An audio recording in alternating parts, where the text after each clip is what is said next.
nanti yang peserta yang lain akan apa niki akan selalu bertambah, biasanya sampai 50-an, Pak Dwi.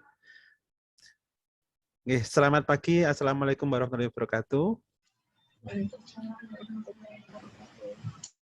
Bismillahirrahmanirrahim. Kita mulai acara kegiatan hari ini, yaitu sosialisasi dan workshop pemilihan penelitian yang berpotensi paten atau KI. Jadi di sini sebenarnya kalau program kita dari Sentra KI adalah workshop saja, tapi dalam workshop itu kita perlu untuk mengetahui tentang bagaimana sih penelitian-penelitian yang mengarah ke paten, yang berpotensi ke paten atau KI yang lain. Mungkin penelitiannya ya tidak harus paten, tapi mengarah ke penelitian yang KI yang lain, seperti yang dijelaskan di pertemuan-pertemuan sebelumnya, yaitu ada desain industri dan sebagainya, ya. Ada varietas tanaman untuk biologi dan sebagainya. Ya, Bapak Ibu, jadi ini adalah serangkaian dari kegiatan kita.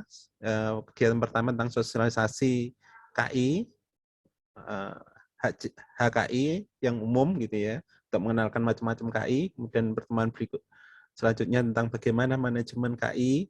Terus yang terakhir kemarin tentang bagaimana membentuk SOP penyusunan manajemen KI, dan sekarang kita mengarah lebih fokus lagi tentang bagaimana mendapatkan penelitian-penelitian yang berpotensi paten atau KI yang lain. Dan ini biasanya sangat mendukung untuk pengusulan hibah-hibah penelitian dari Dikti. Bapak Ibu, yang berikutnya insya Allah minggu depan, Rabu minggu depan, kita akan membahas tentang bagaimana penelusuran dan drafting paten, karena kita mau fokus ke paten dulu, masuk ke paten karena ini artinya penting ya, paten seperti yang dijelaskan sebelumnya juga. Terus kemudian bagaimana minggu berikutnya tentang bagaimana mengusulkan paten atau KI tersebut gitu. Yeah. Narasumber yang saya hormati, Bapak Wakil Rektor 1, Bapak Dwi Setiaji, juga yang saya hormati Bapak narasumber yaitu Bapak Aswin Rosadi dari Universitas Muhammadiyah Surabaya. Dan saya hormati juga Bapak Ibu dosen di Sivitas Universitas PGRI Madiun maupun yang dari luar Universitas PGRI Madiun. Katanya ada yang WA juga, ternyata dari Jember, teman dari Jember mau ikut. Kemudian juga mungkin Bapak Ibu yang lain yang umum ya, dari guru-guru maupun mahasiswa. Selamat datang di dalam acara kita yang rutin kita laksanakan setiap hari Rabu. Dan untuk menyingkat waktu, ini seperti biasanya, jadi nanti ada sambutan dari rektorat yang di dalam hal ini diwakili oleh Bapak Wakil Rektor 1, yaitu Bapak Dwi Setiaji. Terus berikutnya langsung acara inti, yaitu dari Pak Aswin Rosadi. Nanti Prof. Budi kalau sempat menyusul, insya Allah. Itu pesannya. Untuk waktu, saya persilakan pada Pak Dwi Setiaji sebagai Wakil Rektor 1, saya persilahkan. Bapak mohon izin sebentar. Saya tidak bisa menampilkan video sebentar, nggih. Oh, nggih. Siap. Taklif sebentar. Nggih. Ya, mungkin bisa dilanjutkan Pak Dwi Setiaji, nggak apa-apa. Iya, siap. Sambil nunggu Pak Aswin. Terima kasih. Bismillahirrahmanirrahim. Assalamualaikum warahmatullahi wabarakatuh. Selamat pagi, salam sejahtera untuk kita semua. Yang saya hormati Bapak Kepala Sentra HKI, Pak Dr. Darmadi, beserta kru di Sentra HKI Universitas PGRI Madiun. Yang saya hormati Bapak-Bapak narasumber, Prof. Budi Agus Riswandi dari HKI, ya, Sentra HKI UII Yogyakarta. Kemudian yang saya hormati Pak Aswin Rosadi, Eskom MT dari Sentra Haki Unmuh Surabaya. Selamat datang Bapak-bapak narasumber. Terima kasih telah berkenan untuk mendampingi kami. Yang kedua, Bapak Ibu, marilah kita panjatkan puji syukur kehadirat Allah Tuhan Yang Maha Kuasa yang senantiasa melimpahkan nikmat-Nya pada kita, utamanya nikmat sehat, dan kami selalu mendoakan kesehatan selalu bersama Bapak Ibu sekalian untuk hari ini dan selamanya. Amin. Yang ketiga, Bapak Ibu, pada hari ini adalah seri yang keempat, ya, Pak Darmadi. Ya. Seri yang keempat yang nanti berfokus pada bagaimana memilih penelitian-penelitian kita, utamanya dosen ini, karena dosen ini dituntut untuk melakukan penelitian, dan bagaimana penelitian-penelitian ini nanti akan dilanjutkan sampai kepada paten, haki, dan sebagainya. Jadi pada hari ini Bapak Ibu sekalian nanti akan mendapatkan penjelasan bagaimana memilih penelitian-penelitian ini agar bisa dipatenkan. Atau kita balik, Bapak Ibu, bagaimana persyaratan-persyaratan untuk haki pada penelitian untuk kemudian kita laksanakan penelitiannya. Sehingga hakinya dulu yang kita lihat, kemudian penelitiannya kita draft untuk memenuhi haki tersebut. Jadi salah satu nanti, apakah penelitian dulu baru haki atau kita melihat potensi haki dulu baru merancang sebuah penelitian. Saya kira semuanya baik untuk kita lakukan. Jadi terima kasih Pak Darmadi sudah merencanakan acara ini. Tentunya ini acara yang sangat bagus, ya, sangat penting, apalagi di era sekarang yang sedang gencar-gencarnya untuk memperkuat haki, ya, hak intelektual, jadi paten dan sebagainya, untuk menguatkan performansi kampus tentunya melalui tangan-tangan peneliti Bapak Ibu sekalian. Jadi, selamat Bapak Ibu untuk mengikuti seluruh rangkaian pembekalan dari Pak Aswin Rusadi dan Prof. Budi Agus Riswandi. Nanti akan mendapatkan bekal yang cukup untuk menyesuaikan penelitian-penelitian kita ke haki. Terima kasih Bapak Ibu sudah bergabung. Semoga ini menjadi pertanda baik, ya, bagi Bapak Ibu dan untuk kampus tentunya. Terima kasih. Selamat mengikuti. Saya akhiri. Assalamualaikum warahmatullahi wabarakatuh. Waalaikumsalam. Pak Darmadi. Monggo Pak Darmadi. Terima kasih. Ya, terima kasih Pak Dwi. Terima kasih atas sambutannya dan semangat serta dukungan bagi kita semua untuk Sentra KI. Terima kasih. Ini sambil menunggu ada kendala teknis dari Pak Aswin, Bapak Ibu. Pripun Pak Aswin dicoba bisakah? Video saya tidak bisa nampil, tapi saya coba share screen ya Bapak Ibu. Nggih, coba nggih. Coba share screen. Oke.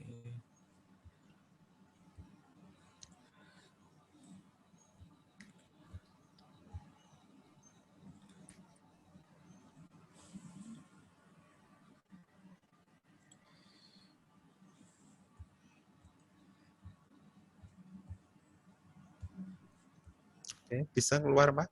Bisa keluar nggih? PPT-nya sakit nggih. Oke. Nggak apa-apa ya Pak, nggak ada ini saya ya. Yang penting Videonya. Ini. Nggih, enggak apa-apa nggih.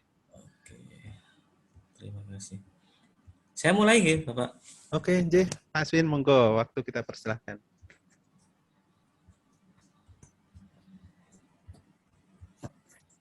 Oke, Assalamualaikum warahmatullahi wabarakatuh. Assalamualaikum warahmatullahi wabarakatuh. Oke, hari ini saya diamanahi ya memberi materi tentang penelitian berpotensi paten atau KI lainnya. Apa ya? Kalau berpotensi, insya Allah semua apa yang kita kerjakan itu baik penelitian ataupun pengabdian itu semua berpotensi ya Bapak Ibu ya, berpotensi KI. Tapi nanti KI-nya di mana dulu. Tapi kalau di sini di judulnya ditekankan untuk berpotensi paten berarti harus benar-benar kita pilah gitu nih. KI itu nanti runtutannya banyak Bapak Ibu nih. Bisa untuk saya kemarin yang di minggu kedua itu bercerita bisa untuk jabatan fungsional, untuk kebutuhan prodi, untuk kebutuhan fakultas, untuk kebutuhan universitas atau perguruan tinggi. Jadi tinggi. Sebelum lebih jauh, saya selalu senang untuk memberi ini nggih, landasan hukumnya dulu. Kita melakukan penelitian, kemudian luaran yang berbentuk HKI, gitu nggih. Itu kita harus tahu dulu landasan hukumnya biar kita tidak apa ya istilahnya kalau di tempat saya bilang biar kita tidak aras-arasan atau malas gitu nih. Suara saya jelas nggih, Bapak Ibu nggih? Halo? Jelas Jelas, Pak, Bapak? jelas. Sangat jelas, Pak. Sangat jelas. Kalau tidak jelas tolong di ini ya Bu, diingatkan nggih. Oke, oke. Oke, landasan yang pertama nggih, Undang-Undang Republik Indonesia Nomor 20 Tahun 2003 tentang Sistem Pendidikan Nasional, ada di pasal 20 ayat 2. Nah, ini untuk pimpinan kita ini. Perguruan tinggi berkewajiban menyelenggarakan pendidikan, penelitian, dan pengabdian kepada masyarakat. Ini sudah jelas, insya Allah di setiap perguruan tinggi juga sudah melakukan ini nggih. Kemudian Undang-Undang Republik Indonesia Nomor 14 Tahun 2005 tentang guru dan dosen. Kalau ada revisi nanti saya ditegur juga. Pasal 60 ayat A, dalam melaksanakan tugas keprofesionalannya, dosen berkewajiban yang pertama melaksanakan pendidikan, penelitian, dan pengabdian kepada masyarakat. Jadi ini kita diwajibkan gitu Bapak Ibu. Jadi kalau ada dosen yang tidak melakukan tridharma ini berarti dia bukan dosen kan istilahnya gitu, istilahnya kasarnya gitu. Jadi semua harus melakukan pendidikan, penelitian, pengabdian kepada masyarakat.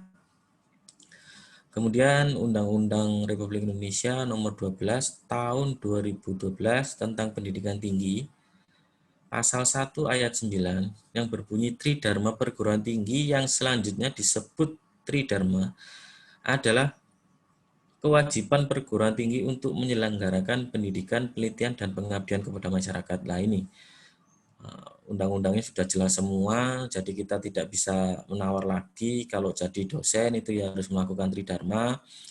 Sebenarnya saya juga pengen ini nggih Bapak Ibu ya. Sebenarnya juga ada itu di Undang-Undang Nomor 14 tahun 2005 itu juga ada punishment jika tidak melakukan itu. Sebenarnya itu. Jadi kalau di kampus, misal ya, kalau di tempat saya itu gini Bapak Ibu, semua peraturan yang ada di ini ya tentang guru dosen kemudian pendidikan nasional itu insya Allah sudah diterapkan. Jadi kalau melakukan penelitian atau pengabdian yang didanai oleh pemerintah atau kementerian ataupun pribadi itu yang mandiri dana dari kampus gitu Bapak Ibu, itu wajib menghasilkan sebuah KI. Jadi itu. Nah, karena dasarnya adalah itu. Jadi guru dan dosen wajib melakukan pendidikan, penelitian, pengabdian. Kemudian kalau tidak melakukan itu mendapatkan punishment. Pada penelitian dan pengabdian itu juga ditekankan lagi bahwa luarannya harus mengandung unsur KI, kekayaan intelektual, entah itu yang tertinggi paten atau merek atau desain atau hak cipta atau yang lain gitu nih Bapak Ibu.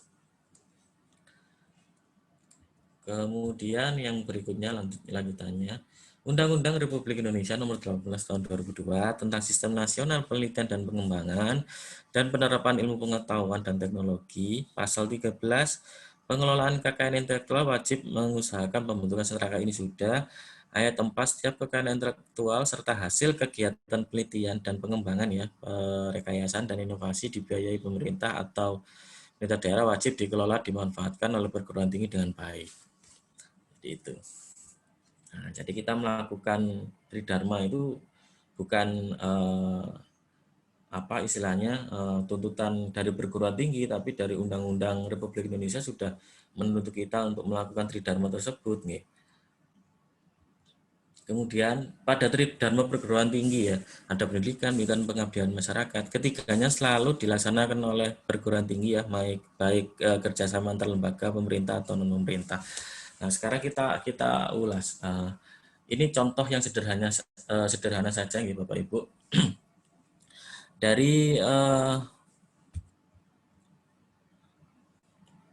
Dari pendidikan, itu ada macam-macamnya. Contohnya yang paling sederhana saja, buku itu bisa menjadi kekayaan intelektual, buku ajar, modul, monograf, dan lain sebagainya itu bisa menjadi sebuah kekayaan intelektual. Nah, kekayaan intelektual itu kalau dikelola dengan baik, Bapak Ibu, ini akan meningkatkan reputasi lembaga yang pertama. Kemudian reputasi perguruan tinggi juga. Nah, kalau di lembaga penelitian dan pengabdian itu pasti nanti ketika luaran KI-nya bagus atau baik atau banyak, itu insya Allah akan menaikkan klaster atau level kita pada kementerian. Jadi itu makanya kalau dikelola dengan baik, sebenarnya dari pendidikan saja kita sudah banyak mendapatkan KI. Jadi berpotensi banyak mendapatkan KI. Jadi itu nih Bapak Ibu. Ini dari pendidikan ini. Kalau setiap dosen misalnya dia ngajar mata kuliah A, B, C, misalnya tiga mata kuliah, semua dituntut untuk membuat buku. Katakanlah jadi dari satu dosen membuat 3 buku atau minimal membuat 1 buku lah. Di Unipma ada kurang lebih 200 dosen. Gitu nggih. Jadi kalau 1 buku diwajibkan, di Unipma akan mendapatkan 200 buku. Berarti 200 hak cipta nih. Secara logika saja seperti itu. Misalkan dituntut untuk membuat buku dan harus dihak ciptakan. Kemudian di masa pandemi ini ya, kan kita banyak mengajar secara daring, gitu. Secara daring, e-learning kita pakai, gitu kan. Panduan-panduan tentunya, modul dan lain sebagainya itu pasti kita buat di era pandemi ini. Itu juga bisa menjadi sumber atau potensi mendapatkan kekayaan intelektual. Saya biasanya mengajar Bapak Ibu, saya biasanya mengajar itu minimal saya memutarkan video untuk teman-teman mahasiswa itu hampir 3-4 pertemuan. Itu semua kalau saya hak ciptakan itu berarti saya mendapatkan 4 hak cipta. Saya sudah mendapatkan 4 atau 3 kekayaan intelektual. Nah itu kan juga meningkatkan reputasi prodi, kemudian bermanfaat untuk akreditasi nantinya, untuk fakultas, kemudian juga untuk akreditasi institusi gitu kan juga berguna. Ini misal diterapkan di Unipma saya rasa bagus juga gitu.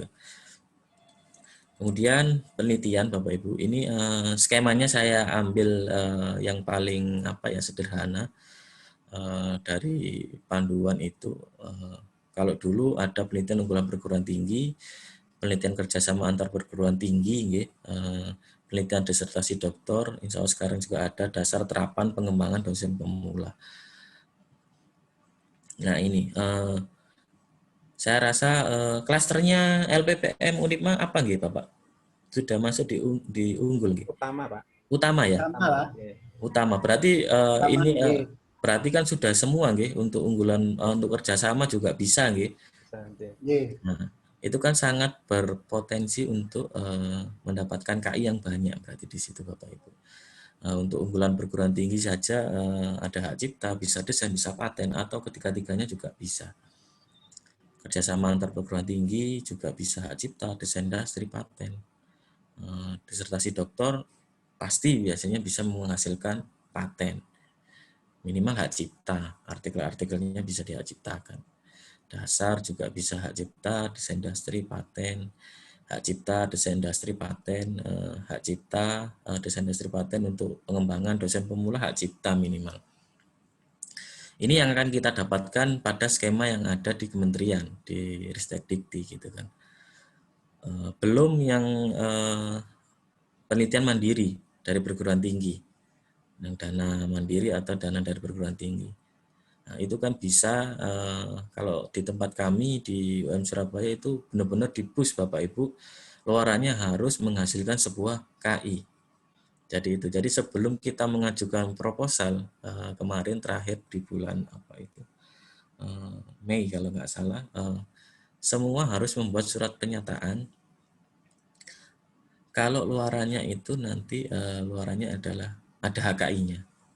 Nah, bayangkan Bapak Ibu, di tempat kami sudah seperti itu. Belum lagi publikasi, itu kami juga seperti itu. Kami dibuatkan surat pernyataan setiap kali melaksanakan penelitian pengabdian itu harus menghasilkan 2 itu untuk meningkatkan reputasi institusi perguruan tinggi. Jadi kita bayangkan kalau setiap dosen, pasti setiap dosen kan melakukan penelitian pengabdian, gitu.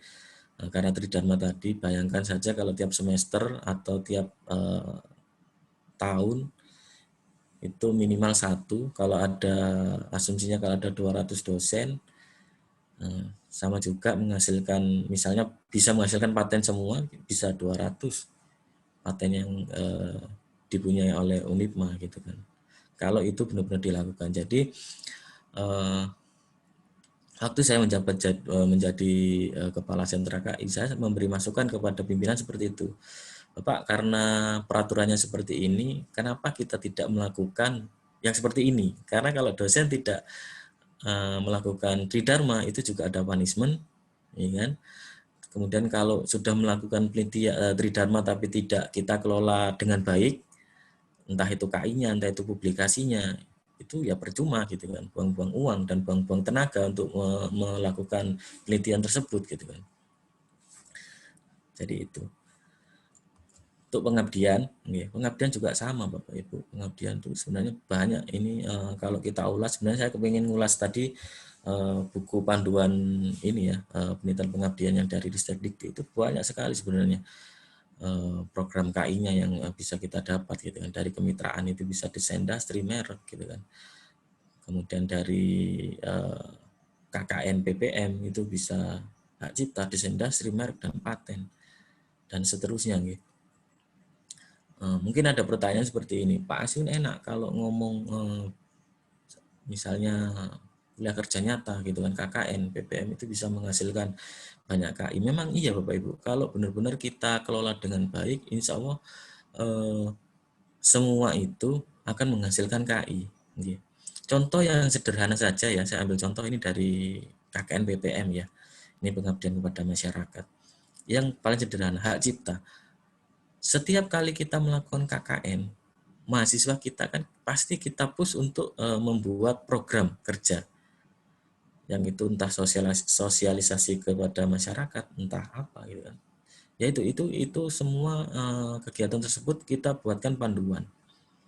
Nah, panduan atau modul misalnya di masa pandemi ini modul PPKM misalnya ya, pembatasan ini ya yang lagi ngetren ini level pedas ini level 4. Itu kita buatkan panduan, kemudian kita hak ciptakan. Itu minimal kita sudah mendapatkan 1 hak cipta ya.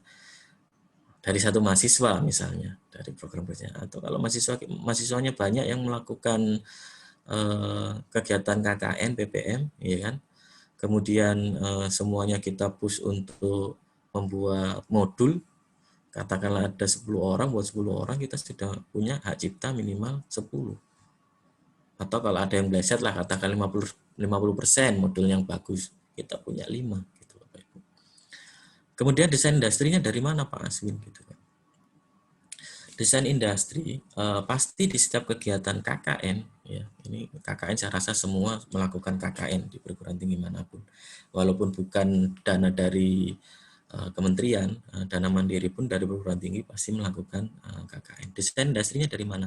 Di setiap program kerja tadi yang saya sebutkan pasti ada kegiatan yang namanya teknologi tepat guna, teknologi yang dimanfaatkan oleh masyarakat. Nah, desain dari alat yang kita buat, misalnya kita membuat alat yang dari teknik, kita membuat alat itu kan bisa kita daftarkan menjadi desain industri, atau KKN-nya misalnya di daerah yang punya hasil karya batik misalnya, desain batiknya bisa kita desain industrikan, atau kerajinan daerah atau daerah atau semacam anyaman atau apa gitu kan, itu kan bisa menjadi desain industri, produk lokal mereka itu. Nah, simple ya gitu. Kemudian kalau TTG-nya berupa TTG-nya berupa bisnis proses, misalnya proses untuk mengerjakan sebuah produk di daerahnya gitu. Itu kan juga bisa kita HKI-kan, bisa di hak cipta kalau memang masih sebuah skema bisnis proses, itu bisa di hak cipta. Atau kalau sudah bisa diterapkan menjadi sebuah alat atau sebagai pembantu masyarakat untuk menyelesaikan sebuah masalah produksi atau yang lain, itu bisa juga berpotensi menjadi paten. Seperti itu Bapak Ibu. Kemudian merek. Nah, ini kalau KKN itu banyak sebenarnya, bisa masuk banyak. Keempatnya yang saya catat di sini bisa masuk semua merek. Nah, merek ini kan yang paling gampang. Setiap KKN biasanya kita ke masyarakat ini ya, UKM gitu kan, yang menghasilkan sebuah produk. Kalau di wilayah kopi biasanya produknya kopi atau cengkeh, atau yang wilayahnya ada di daerah pesisir, bisa misalnya ikan, ya kan, ikan dibuat abon. Kemudian selama ini pemasarannya tidak ada merek, ya kan, nah itu bisa kita daftarkan menjadi merek. Nah, itu juga masuk di KI.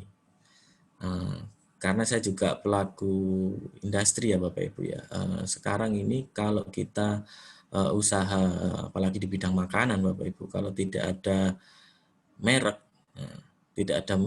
gitu kan, kita tidak bisa mengurus SNI, gitu kan, tidak bisa mengurus izin-izin yang lain gitu. Yang pertama itu adalah brandingnya itu. Itu dari KKN saja Bapak Ibu. Pasti di Undipma juga melakukan KKN gitu, Pak Darmaji gitu. Ada kegiatan KKN. Program-program yang lain pun saya rasa bisa semua berpotensi KI. Kemudian berikutnya, untuk penelitian atau pengabdian, untuk semua yang lain lah, kita mau melakukan penulisan artikel atau mau submit ke jurnal, itu kan untuk diarahkan ke paten, Bapak Ibu. Ini juga perlu penelusuran informasi paten ya. Kemudian berikutnya untuk menyusun dokumen paten. Jadi untuk penelitian yang berpotensi paten itu tahapnya ya seperti ini Bapak Ibu. Kita harus melakukan penelusuran informasi paten dulu. Kita harus kenal dulu sistem paten. Pelindungan paten sendiri itu mengizinkan pemegang paten untuk mengecualikan pihak lain untuk mengeksploitasi secara komersial terhadap invensi yang dilindungi paten sebagaimana yang dispesifikasikan dalam klaim dalam negara tertentu selama 20 tahun dari tanggal penerimaan filing date gitu kan. Ini saya sedikit nge-revise ya Bapak Ibu. Kemudian pengungkapannya, publikasi paten di beberapa negara memberikan akses informasi kepada publik, kepada kita ya, terkait dengan teknologi baru untuk menstimulasi inovasi sehingga berkontribusi untuk mendorong pertumbuhan ekonomi. Nah, kemudian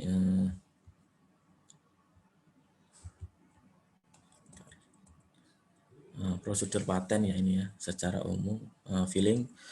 Filing ini permohonan pengajuan aplikasi, tanggal filing inilah yang menentukan tanggal pemeriksaan kebawahan invensi. Ya, ini yang dilakukan oleh Sentra KI ya. Kemudian pemeriksaan formalitas bertujuan untuk melakukan pemeriksaan formalitas administratif ya, yang telah sesuai dengan semua persyaratan dokumentasi dan pembayaran. Kemudian aplikasi paten dipublikasi selama 18 bulan. Penelusuran prior art, pemeriksaan paten akan melakukan penelusuran prior art terhadap informasi teknologi yang relevan yang telah terpublikasi pada tanggal yang relevan. Jadi ini proses ketika kita mengajukan paten, Bapak Ibu. Mengapa informasi paten itu penting?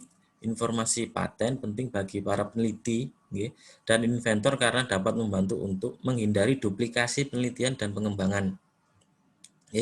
Menentukan patentabilitas untuk invensi yang dihasilkan, menghindari pelanggaran dari inventor paten lainnya. Jadi sebelum kita berpikir oh ini bisa menjadi paten atau tidak penelitian kita atau pengabdian kita, ya kita harus melakukan proses-proses seperti ini gitu ya. Memperkirakan nilai atau value invensinya, mengeksploitasi teknologi dari aplikasi paten yang belum diberi paten, mungkin juga dari negara lain atau dari paten yang telah expired. Nah, jadi kita bisa mengembangkan Bapak Ibu dari paten yang ada di luar ya, di Indonesia atau di luar negeri gitu kan, di negara lain, atau dari paten yang telah expired. Nah, itu bisa kita kembangkan. Memprediksi aktivitas inovatif di masa yang akan datang. Nah, jadi sekarang lagi pandemi nih, eranya PPKM level-levelan gitu kan. Bisa saja kita membuat sebuah paten yang untuk mengatasi masalah PPKM ini. Gitu kan. Seperti itu. Kemudian informasi paten biasanya dipublikasi lebih awal sebelum publikasi lainnya. Tahapan untuk melakukan penelusuran informasi paten sebelum dilakukan penelitian bertujuan untuk menghindari duplikasi tadi, penelitian terhadap penelitian yang telah ada sehingga tidak menghabiskan banyak biaya atau tenaga atau waktu dan waktu. Nah, jadi sebelum kita melakukan penelitian pun ini kita juga harus kalau memang ranahnya ingin menjadikan paten, nah ini kita perlu melakukan penelusuran. Membantu mendapatkan ide penelitian dalam bidang tertentu dan menilai kedalaman pada invensi-invensi terdahulu dan mengetahui kelemahan-kelemahannya. Kemudian setelah dimulai penelitian, membantu untuk menemukan kemungkinan solusi masalah teknis, mengkoreksi kembali ide yang sudah ada dan merangsang pemikiran inventif ya lebih lanjut. Hal ini sangat penting dalam memperoleh kebaruan suatu invensi. Jadi kan ini era digital gitu Bapak Ibu. Kita sangat mudah terpengaruh informasi atau teknologi yang ada di dalam informasi tersebut tanpa kita sadari. Makanya perlu adanya penelusuran. Atau kalau kita menulis publikasi kan juga wajib melakukan scan plagiasi gitu Bapak Ibu. Karena terkadang kita itu tidak sadar setelah membaca misalnya ada di berita di koran, sebuah desa atau sebuah kampung, kemudian sebuah perguruan tinggi gitu kan, yang di tempat lain melakukan penelitian bla bla bla bla bla gitu kan. Ini kita baca berapa hari yang lalu atau seminggu sebulan yang lalu. Kemudian tiba-tiba kita terngiang-ngiang itu tersebut, akhirnya kita kerjakan tanpa kita sadari bahwa itu kemarin sudah ada gitu Bapak Ibu. Kita tanpa melakukan penelusuran, kita kerjakan saja, akhirnya ketika kita daftarkan, nah, misal sebuah penelitian kita daftarkan, kita kompetisikan, akhirnya kita gagal. Lebih-lebih kalau mau dipatenkan, karena sudah ada sebenarnya kan gitu. Makanya pentingnya penelusuran itu ya seperti ini gitu loh. Setelah selesai melakukan penelitian, setelah suatu invensi telah siap untuk kita ajukan dari penelitian kita, penelusuran informasi paten dapat diperlukan untuk melakukan persiapan penyusunan dokumen paten atau drafting paten. Nah, ini nanti ranahnya Sentra KI. Hal yang penting perhatikan adalah tanggal publikasi prior art. Klaim paten adalah dasar hukum pelindungan paten. Klaim dapat dalam cakupan ruang lingkup yang luas dan sempit. Penelusuran paten sangat berguna untuk menentukan ruang lingkup klaim. Gini. Jadi misal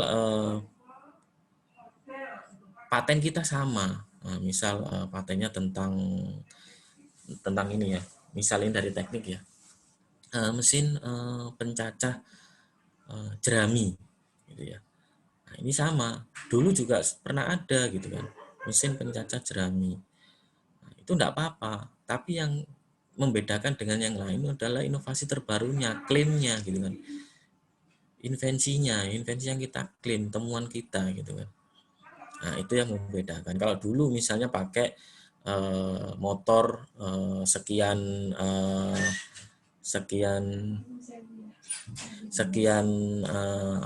misal sekian volt gitu kan. Kemudian sekarang kita ganti yang lebih irit dayanya, itu yang kita klaim. Jadi perbedaannya di situ, tidak apa-apa. Jadi itu yang membedakan. Jadi kalau tetap sama ya tidak boleh. Mencari tahu apa yang ada nih. Prior art ya, penemuan sebelumnya yang saya ceritakan tadi adalah informasi tentang invensi yang telah diungkapkan kepada publik, ya kan.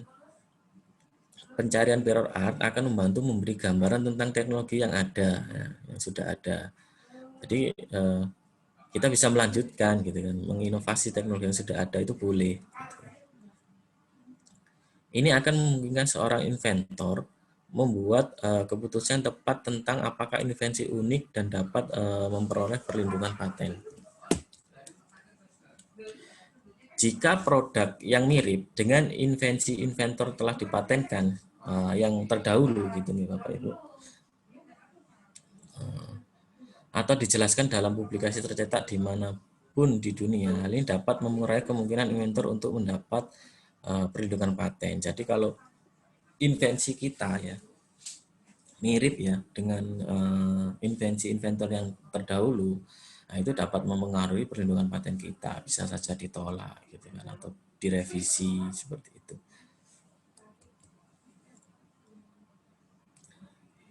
Informasi apakah yang terkandung dalam dokumen paten? Setiap dokumen paten mencakup penjelasan rinci suatu invensi. Biasanya dilengkapi dengan gambar teknis serta informasi mengenai nama inventor dan pemohonnya. Informasi teknis terdapat dalam deskripsi dan gambar. Nah, biasanya kita melampirkan deskripsinya dengan jelas, kemudian kalau ada gambar kita gambar ya. Nah jelas biasanya ada gambar, kalau dari orang teknik biasanya desainnya seperti ini gitu kan. Kemudian informasi legalnya terdapat dalam klaim yang menentukan ruang lingkup paten dan legal statusnya. Next, informasi yang terdapat dalam file paten pemohon ya itu jelas, inventor, tanggal filing, tanggal permohonan tadi, tanggal publikasi, legal status, menunjukkan apakah telah diberi paten atau belum, dan jika sudah diberi paten apakah masih valid atau expired, karena semua ada masanya gitu. Deskripsi ya, klaim itu adalah definisi legal dari subject matter yang dilindungi, di mana setiap klaim adalah kalimat tunggal dalam bentuk legalistik yang menentukan invensi dengan fitur teknik yang unik gitu ya. Yaitu contohnya tadi misalnya mesin pencacah rumput ya kan. Pisaunya berukuran sekian dengan jumlah gigi sekian. Nah, itu klaimnya seperti itu. Pisau dengan diameter sekian untuk mesin pencacah ini misalnya berapa mili, kemudian jumlah giginya harus sekian karena bla bla bla, lebih halus atau lebih efisien gitu ya, terpotong habis dan lain seterusnya. Itu klaimnya. Nah, ini contohnya, ini permohonan paten, jadi ada abstrak ini. Sebenarnya sama kayak kita menulis sebuah publikasi nih Bapak Ibu. Pasti ada abstrak, kemudian latar belakangnya itu pasti ada dan seterusnya. Ini contoh yang sederhana.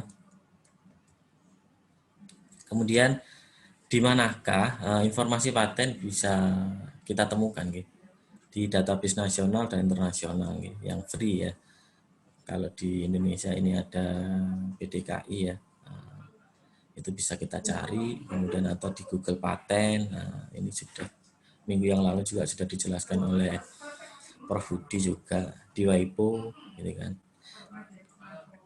Di SpaceNet ya, itu juga ada di The Lens dan seterusnya. Ini linknya ada semua. Nah, ini kalau di Indonesia ini ya pakai PDKI, Pengelolaan Data Kekayaan Intelektual gitu kan. Kita browsing aja paten gitu kan. Kemudian pencarian secara terstruktur ini kan sudah ada semua. Nanti coba kita mencari gitu ya. Nah, ini di Google Paten. Kita searching saja, itu pasti insya Allah terbuka semua nih Bapak Ibu nih. Jadi tridharma kita, penelitian ataupun pengabdian ataupun pendidikan itu berpotensi paten tidak, nah, itu kita searching dulu. Semua sudah layakkah untuk didaftarkan paten gitu kan, atau HKI lainnya lah. Ini dan seterusnya, ini yang di SpaceNet. Nah, itu Bapak Ibu.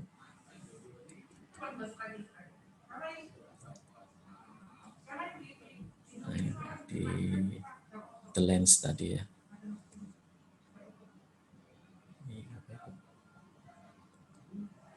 Oke. Strategi apa yang dapat digunakan untuk mencari informasi paten? Nah, keywordnya harus jelas. Tanggal relevan, misalnya tanggal prioritas, tanggal publikasi, dan lain-lain. Referensi paten atau nomor identifikasi, nomor aplikasi paten. Publikasi paten, nomor paten, nama pemohon dan inventor. Nah, ini. Kriteria yang didukung oleh masing-masing website juga sangat bervariasi, gitu, Bapak Ibu. Beberapa website juga ada yang menyediakan full text atau kadang tidak full text, cuma deskripsi atau klaim, atau bisa jadi cuma abstrak, itu juga sama sebenarnya kayak kita menelusuri apa ya, publikasi juga. Penelusuran dengan keyword, informasi paten secara umum dapat ditelusuri menggunakan keyword yang menjelaskan teknologi atau permasalahan dalam teknologi yang didesain untuk diselesaikan. Untuk melakukan penelusuran dengan target tertentu dapat menggunakan beberapa cara sebagai berikut. Operator kata, bulan operator, keywordnya misalnya ini. Ini teorinya seperti ini. Dan seterusnya. Nah, ini ya, semua dokumen memiliki kata elek. Ya, ini kan bisa elektrik, bisa elektrikal, dan lain sebagainya. Ini harus jelas juga. Jadi kita harus jeli juga Bapak Ibu menelusuri paten yang sudah ada gitu. Tanda kurung digunakan untuk membatasi query penulisan sintak penelusuran yang berpotensi membingungkan. Nah, ini nanti bisa dicari. Nah, ini hal-hal yang perlu diperhatikan pada penelusuran dengan keyword. Nah, ini kan perbedaan bahasa. Dokumentasi paten tersedia dalam beberapa bahasa, misal paten internasional yaitu bahasa Inggris. Itu jadi jangan salah ketika kita menelusuri di situs asing, kemudian bahasa yang kita gunakan tidak sesuai, itu juga nanti menyesatkan gitu kan, pengejaannya, perbedaan ejaan dan lain sebagainya gitu kan, sinonim atau nama ilmiah itu bisa jadi. Nah, ini penelusuran dokumentasi paten yang baik ya kan. Penelusuran dokumen paten yang paling efektif adalah dengan memanfaatkan semua opsi penelusuran gitu. Kalau saya biasanya saya masukkan semua kata kuncinya gitu. Nanti saya contohkan gitu Bapak Ibu. Misal kita mau cari mesin pencacah rumput, kita masukkan semua, atau mau mencari katakanlah bukan paten, merek, katakanlah merek apa, bensu apa gitu kan, atau sarung, gajah, duduk, itu nanti pasti banyak yang sudah didaftarkan gitu kan. Itu nanti kita biar kita menghindari untuk mendaftarkan ganda gitu Bapak, nanti endingnya pasti ditolak. Penelusuran prior art, kriteria yang digunakan untuk menentukan patentabilitas dari klaim invensi adalah novelty ya. apakah invensi memiliki kebaruan? Adanya langkah inventif ya. Apakah invensi memiliki perbedaan yang cukup signifikan dari teknologi yang sudah ada yang saya bilang tadi? Walaupun terdahulu sudah pernah ada, tapi kalau kita mempunyai langkah inventif kebaruannya, ya, itu insya Allah masih bisa diterima. Untuk menentukan apakah klaim invensi memiliki kriteria ini, maka harus dibandingkan dengan prior art, dokumen paten, adalah saluran penting di mana terdapat informasi teknis yang tersedia untuk publik. Nah, dengan demikian, penelusuran dokumen paten adalah langkah penting dalam menentukan suatu invensi pada akhirnya dapat dipatenkan. Jadi itu Bapak Ibu. Jadi entah itu dari penelitian atau pengabdian, kalau mau dipatenkan itu tadi langkah-langkahnya seperti itu. Ya, pengungkapan publik dan paten invensi harus memiliki kebaruan jelas tadi untuk diberi paten. Secara umum dipahami sebagai belum pernah ditemukan sebelumnya, atau yang belum pernah diketahui oleh publik sebelumnya. Jika invensi telah diungkapkan sebelumnya secara detail, maka invensi tersebut dianggap tidak memiliki kebaruan. Dengan demikian, maka tidak dapat dipatenkan. Sebelum melaksanakan dokumen paten adalah penting untuk menentukan karakteristik inovasi yang dapat dipertimbangkan untuk mendapatkan perlindungan paten. Jadi kalau kita sudah punya angan-angan, nah ini patennya apa baru kita cari. Masalah apa yang ingin dipecahkan dengan invensi ini? Ya, itu juga harus jelas bagaimana cara kerja invensinya, apakah efek yang dihasilkan dari invensi tersebut, dari temuan Bapak Ibu itu, bagaimana invensi ini dibuat, prosesnya, bahan atau metode apakah yang digunakan dalam invensi tersebut. Nah, misalnya mesin tadi juga, materialnya apa nih? Kayu atau logam atau yang lain atau fiber dan sebagainya. Jawaban dari pertanyaan-pertanyaan ini dapat dijadikan sebagai kata kunci esensial untuk penelusuran dokumen paten. Nah, itu juga. Jadi bahan juga bisa menentukan, kemudian dan lain sebagainya. Oke, pendekatan persiapan penelusuran. Mempersiapkan ruang lingkup penelusuran, menentukan bidang teknik penelusuran, bisa dilakukan dengan review teknologi secara online, mencari sinonim, berhati-hati dalam memilih kata kunci, menentukan database yang akan kita cari, mencoba beberapa teknik penelusuran, jadi jangan melulu dengan yang ada misal di PDKI, kita juga harus cross check dengan Google Paten dan lain sebagainya. Mencoba batasan penelusuran pada judul abstrak atau klaim yang tepat. Nah, yang harus diperhatikan dalam penelusuran literatur non-paten. Kontribusi penting dalam prior art di berbagai bidang teknik adalah literatur non-paten, termasuk penelitian ilmiah gitu Bapak Ibu, dari jurnal serta informasi komersial. Jadi di paten pun juga ada ini Bapak Ibu, juga ada daftar pustaka itu juga ada. Nah, jadi kita merujuk dari penelitian ilmiah dan jurnal-jurnal yang sudah ada terdahulu. Dengan demikian, penelusuran prior art secara lengkap harus memperhitungkan literatur non-paten. Jadi itu. Hukum paten, persyaratan hukum untuk dapat diberikan paten dapat berbeda dari satu yurisdiksi terhadap yurisdiksi yang lain. Hasil penelusuran informasi paten dapat dituangkan ke dalam latar belakang invensi, agar dapat terlihat jelas solusi terhadap permasalahan yang diberikan oleh invensi. Kita melakukan penelusuran, misalnya kita mau mengembangkan teknologi yang sudah pernah ada, gitu kan. Nah, itu ditulis di latar belakang. Kita ceritakan dulu seperti ini, bla bla bla segala macam, pengembangannya seperti apa dan seterusnya. Nah, ini. Terima kasih. Mungkin sedikit slide saya gitu Bapak Ibu.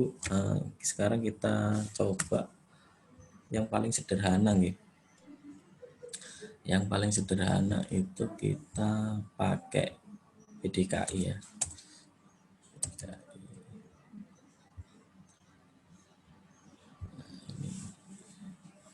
Kita mau cari apa Bapak Ibu gitu kan. Nah, di sini kan ada pilihannya gitu. Ada merek, ada paten, ya kan? Ada desain industri, ada hak cipta, ada lain sebagainya, indikasi geografis dan seterusnya. Nah, ini contoh KI yang di atas ini ya, paling atas. Pak Aswin, Nggih. ini PPT-nya belum di stop sharing mungkin. Oh, siap. Oh, belum kelihatan gitu, Pak. Iya, jadi belum kelihatan. Siap, siap, siap.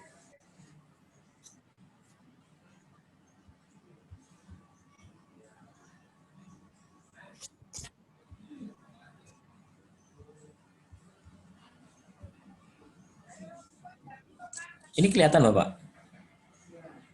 Belum. Di Sebentar. share lagi, Pak. Oke. Mungkin tadi crash sama yang sebelumnya. Kelihatan, Bapak, ini? Oke, sampun kelihatan. Nah, ini Bapak Ibu, nggih. Ini yang pangkalan data KI Indonesia, nggih. Nah, saya ulangi lagi, di sini ada berbagai macam KI, ya, bukan cuma paten, ada merek, ada industri, ada hak cipta. Kita coba yang paling atas sendiri, nggih, Bapak Ibu. Kita cari merek misalnya, ya.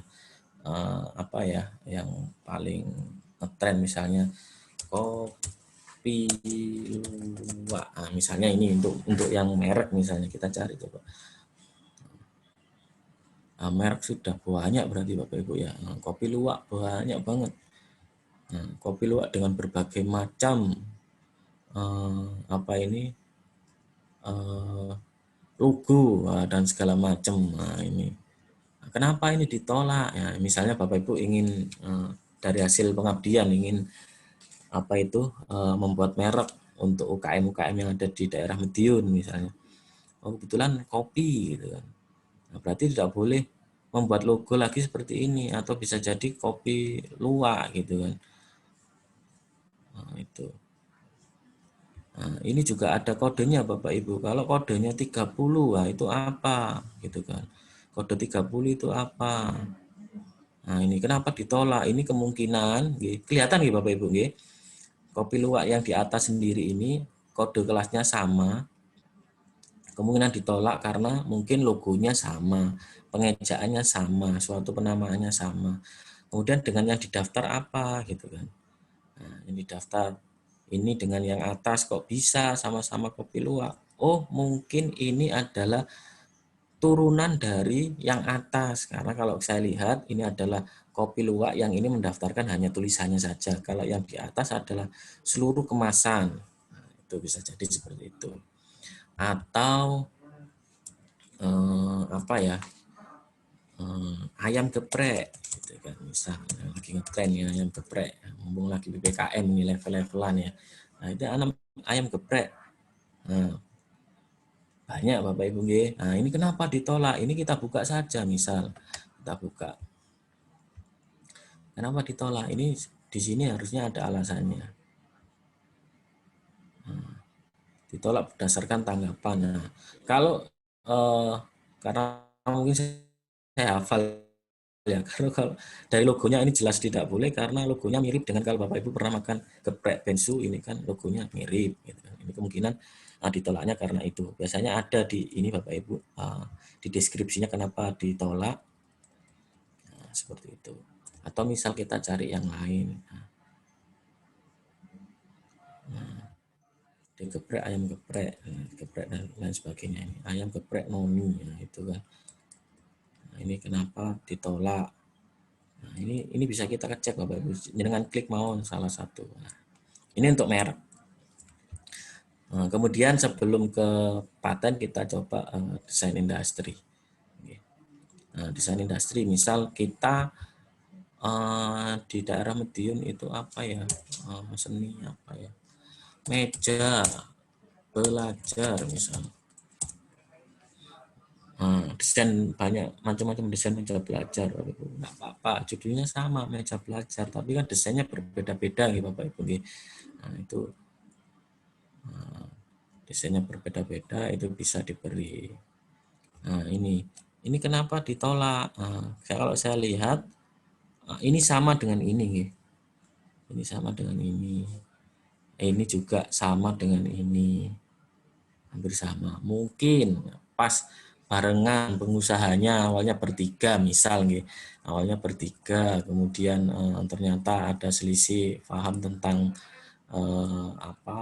royalti, bisa saja akhirnya mendaftarkan semua gitu. Akhirnya duluan, oh ternyata ini yang lebih dulu ya. Terakhir ini, kedua ini bisa jadi ditolak kan itu. Atau tidak sengaja sama, bisa jadi seperti itu. Nah, ini untuk desain. Atau kalau yang di teknik misalnya tentang gear sepeda motor gitu ya. Ini juga macam-macam banyak Bapak Ibu. Model-modelnya seperti ini. Ada yang lubangnya gini, seperti ini, seperti ini. Ini kan pasti ada spesifikasinya masing-masing. Gitu ya, ada spesifikasinya masing-masing. Jadi kenapa ada lubangnya 4, yang sini lubang ininya banyak. Nah, itu biasanya setiap pembuat atau inventor itu pasti punya klaim masing-masing. Oh, lubangnya banyak agar tidak panas karena gesekan dengan rantai, misal seperti itu dan lain sebagainya. Nah, ini kalau kita ingin mendesain gear harus kita juga melihat yang terdahulu yang sudah didaftar ini apa saja perbedaannya. Nah, kenapa bentuknya seperti ini atau seperti ini, atau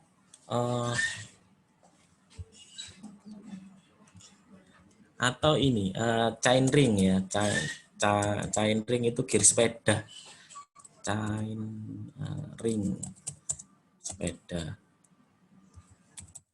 Itu bentuknya sekarang juga beda-beda Bapak Ibu. Oh ini sepeda ya, chain ring. Oh tidak ada ya. Masuk gear tadi. Kalau di sepeda itu gearnya juga beda-beda Bapak Ibu bentuknya. Ada yang oval, ada yang bulat, gitu ya, dan lain sebagainya. Atau ibu-ibu itu biasanya apa ya? Vas bunga. Vas bunga ini juga macam-macam desainnya. Nah, vas bunga itu misalnya ada kerajinan vas bunga di Madiun, misal ingin kita daftarkan, kita juga harus melihat aspek ini yang sudah didaftarkan. Oh ini bentuknya rajutan gitu kan, rotan dan lain sebagainya, atau tema rajutannya atau bentuknya seperti ini dan lain sebagainya. Nah, ini untuk desain gitu Bapak Ibu. Atau alat peraga.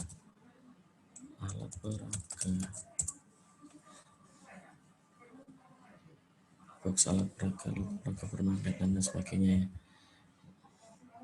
Nah, seperti ini Bapak Ibu. Alat peraga, mekanik listrik dan sebagainya. Ini kan ditambahi mekanik ya. Patung peraga juga ada. Alat peraga ditambahi elektrik juga ada. Mungkin dia bisa bergerak sendiri atau dan sebagainya. Kalau yang dari pendidikan itu biasanya apa ya, mainan anak dari PGSD misalnya ini kan, atau PG PAUD kalau ada PG PAUD. Nah itu kan mainan anak misalnya dari bahan kayu, mainan anak kayu. Nah, misal kita membuat inovasi itu kan. Nah, ini macam-macam Bapak Ibu. Nah ini semua pasti didaftarkan Bapak Ibu. Jadi desain ini juga punya nilai ekonomis nih. Kalau kita produksi secara massal, itu kita juga mempunyai nilai ekonomis. Kemudian desain dasar sudah, kalau hak cipta saya rasa mudah. Hak cipta ini banyak sekali dan sekarang banyak juga yang ini ya, yang tertutup tidak ada ininya. Alat peraga mainan anak kotak ya kan. Nah itu bisa juga. Alat peraga mainan anak dengan judul ini. Kalau hak cipta banyak sih Bapak Ibu. Kemungkinan untuk ditolaknya itu sedikit. Karena perlindungan hak cipta juga tidak terlalu apa ya, kayak semacam paten atau merek atau desain. Sekarang kita coba ke paten Bapak Ibu. Apa ya? Pakan ayam misalnya, yang dari biologi, misalnya ada yang dari biologi pakan ayam.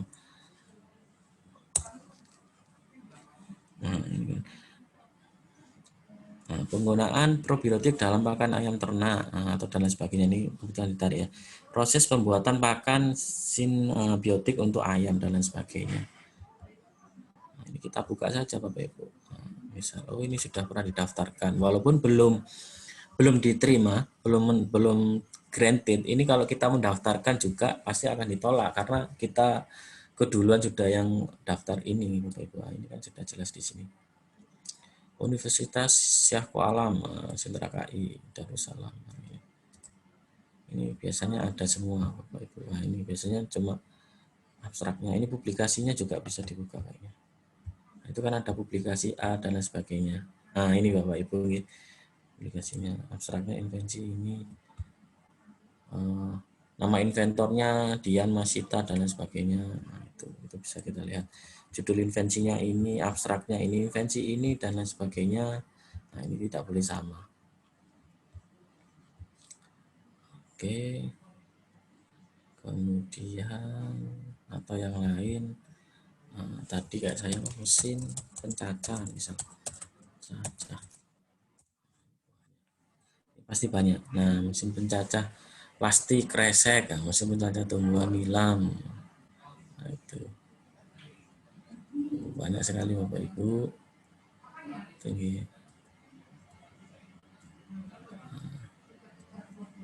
Rancang bangun mesin pencacah, pisau, atau apa ya? Pembuatan pupuk, misal. Nah, metode pembuatan pupuk hayati dan lain sebagainya, metode pembuatan pelapis pupuk. Ah, ini kayak gini kan ada kodenya, ada ininya. Ini proses, ini sudah diberi paten. Kemudian ini berakhir. Nah, ini berakhir ini kan bisa kita kembangkan, misal kita buka, kita cari.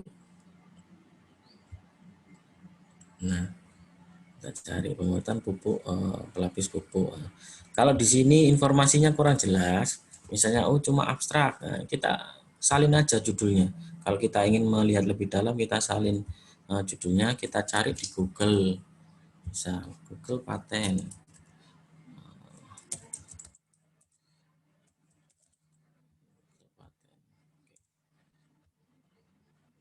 Kita cari Bapak Ibu. Atau ada karena ini ya di lokal, kita cari di sini. Nah, kita cari sama aja Bapak Ibu, di Google kita kadang biasa menemukan punyanya siapa itu kan bisa kita kembangkan. Nah, kalau dilihat sekilas dari sini kan juga dia dari jurnal, dijurnalkan juga nih Bapak Ibu. Jadi semua saya rasa hasil dari penelitian gitu Bapak Ibu, penelitian pengabdian itu semua berpotensi paten. Tapi untuk prosesnya bisa diberi paten atau bisa didaftarkan paten, ya itu tergantung kita tadi sudah ada atau belum di dahulu gitu. Terdahulu sudah pernah didaftarkan atau belum gitu kan. Kalau sudah pernah didaftarkan, apa langkah inventif kita gitu kan, apa inovasi kita, pembaruan kita itu apa, itu yang menjadi beda dan itu yang bisa didaftarkan dan berpotensi untuk mendapatkan paten. Mungkin itu Pak Darmaji dan Bapak Ibu yang bisa saya sampaikan sedikit materi ini. Apabila ada kekurangan, saya mohon maaf. Mungkin nanti bisa bisa ditambahkan oleh Prof Budi kalau Prof Budi hari ini bisa mengisi. Mungkin itu dari saya Pak Darmaji. Saya akhiri dulu nggih. Assalamualaikum warahmatullahi wabarakatuh. Waalaikumsalam warahmatullahi wabarakatuh. Ya, terima kasih Pak Aswin. Bapak Ibu peserta sosialisasi dan workshop ini, mohon jangan lupa untuk mengisi daftar hadir. Nanti di situ karena lewat daftar hadir nanti akan kita kirimkan materi dan sertifikat melalui link email Bapak Ibu yang diminta dalam pengisian daftar hadir. Jadi Bapak Ibu, monggo kalau mungkin ada pertanyaan bisa raise hand dulu atau langsung bertanya, nggak apa-apa, kelihatannya longgar untuk bertanya. Monggo Bapak Ibu. Jadi tadi sebelum melakukan penelitian, itu sebaiknya kuncinya adalah melakukan penelusuran paten dulu gitu ya Pak Aswin. Supaya nanti tidak sia-sia penelitian. Supaya tidak sia-sia kita melakukan drafting gitu Bapak. Jadi harus kalau memang ada judulnya sama yang seperti saya ceritakan tadi, mesin pencacah. Nah, itu kita cari keunggulan kita apa di situ, inovasi kita apa, bedanya apa. Jadi jangan berkecil hati dulu. Misalnya kita sudah membuat angan-angan membuat mesin pencaca, kemudian kita cari, ternyata banyak. Akhirnya kita mutung. Jangan mutung dulu, tapi kita cari celahnya di mana untuk pembaruannya. Kalau misalnya mentok memang tidak bisa dibuat inventifnya tadi, langkah inventifnya ya berarti kita harus cari ide lain gitu aja. Kalau saya seperti itu, Bapak. Yeah. Ini ada yang mau bertanya, Bapak. Apa ini? Siap. Dari mana ini? Bapak Andian ingin bertanya bahwa di kampus saya itu bikin alat untuk teknologi bambu untuk konstruksi bangunan. Apakah bisa dipatenkan atau belum? Dan prosedurnya bagaimana?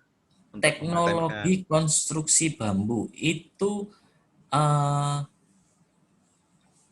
memproduksi bambu, konstruksi bambunya atau bambu untuk konstruksi, Bapak. Mungkin saya lebih didetailkan.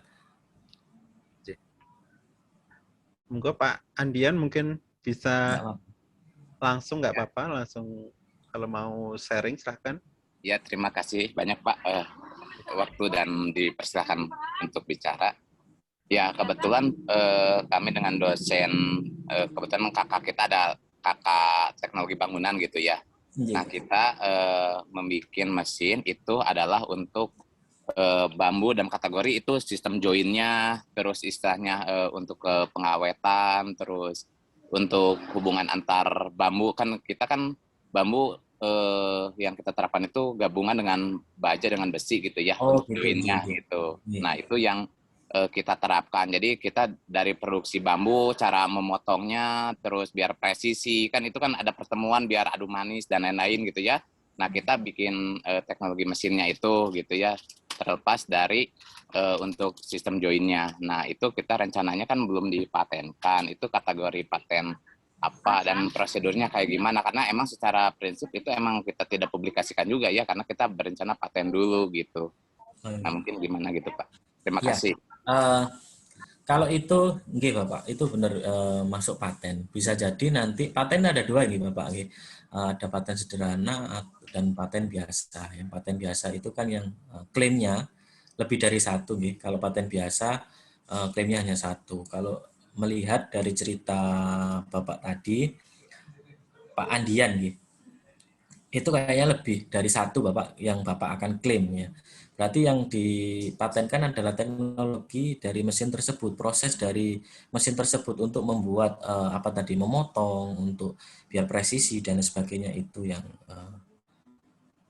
dipatenkan. Jadi kan di struktur mesin itu kan ada misalnya ada pisaunya seberapa, kemudian kecepatannya harus seberapa, karena kalau terlalu cepat juga biasanya pecah, kena tekanan si bambu tersebut gitu. Tapi kalau bambunya bentuk bambu untuk konstruksi gitu ya Bapak, misalnya untuk dibentuk seperti misalnya silang atau apa, itu nanti masuknya bukan paten. Kalau bambunya bisa masuk ke desain industri. Contoh kayak desain tiang jembatan gitu Bapak, itu desain. Kalau bambunya dibentuk-bentuk semacam tiang jembatan, itu nanti bambunya masuk ke desain. Tapi kalau mesinnya untuk memproses bambu tersebut bisa masuk ke paten. Karena teknologinya yang tahu kan jenengan gitu kan. Nah, itu proses dari mesin itu yang Bapak ceritakan nanti di latar belakang sampai invensinya seperti apa, temuannya Bapak itu tadi seperti apa. Kemudian yang klaim, yang dengan klaim itu, oh ini loh kebaruannya itu di sini. Ini yang membuat beda gitu kan.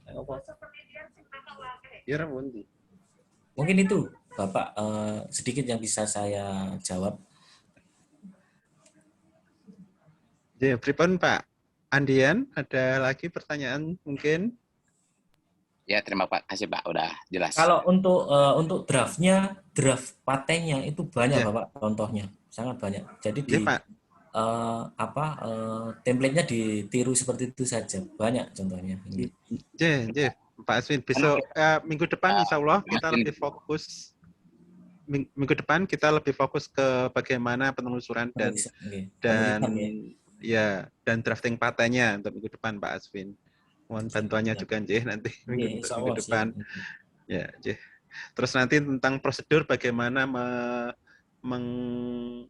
mendaftarkannya. Nah, itu yang minggu berikutnya. Insya Allah begitu rencana kita. Oke. Nggih. Oke, siap Bapak.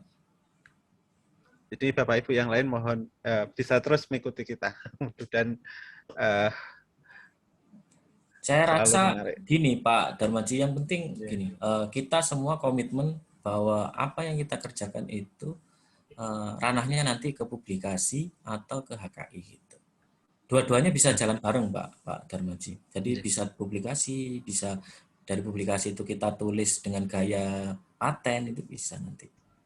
Seperti itu. Ya. Ini ada pertanyaan lagi dari Bu Cesaria, Pak Aswin.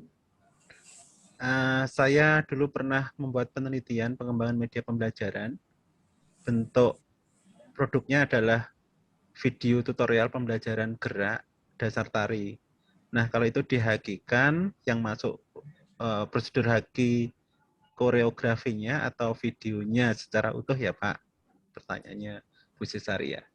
Jadi tentang video pembelajaran gerak dasar tari.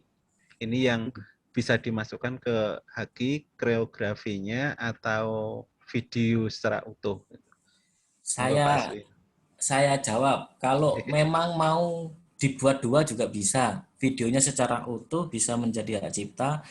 Kemudian kalau ditulis jadi panduan, Bapak Ibu, gerakan pertama seperti ini ditulis secara ini ya, sebagai panduan, itu juga bisa menjadi hak cipta. Jadi dua-duanya bisa, Pak. Koreografinya juga bisa, videonya secara utuh juga bisa. Oke, itu jawabannya Bu Cesaria. Mungkin ada pertanyaan Bu Cesaria lagi? Bisa jadi dua itu kalau saya. Iya, Bapak, terima kasih. Maaf Pak, mau bertanya lagi. Kalau misalnya videonya itu kan pasti ada unsur geraknya, ada unsur musik di dalamnya. Nah itu otomatis semua juga ikut ikut dinilai gitu ya Pak ya? Iya, enggak apa-apa. Musiknya juga gitu. Iya. Biasanya gini Bu, kalau saya membuat video konten untuk mengajar itu biasanya tetap saya cantumkan kalau ada musik yang mengiringi video perkuliahan saya, itu juga saya cantumkan musik ini by siapa. Oh gitu. Iya. Oh boleh ya berarti geng. Boleh, enggak apa-apa. Ya. Itu maksudnya hak cipta Ibu, masuk di video nanti ada di situ kan nanti pilihan video ada banyak nanti. Video rekaman atau video apa gitu, video pembelajaran atau dan lain sebagainya. Oke, makasih Bapak. Oke, sama-sama Bu Cesaria. Berikutnya ada pertanyaan lagi Pak Aswin dari Pak Nizam Zaka Arisel dari Prodi Hukum. Mohon pencerahan dan gambaran terkait contoh paten hukum yang sudah didaftarkan atau potensi paten di bidang hukum. Pak Aswin matur suwun.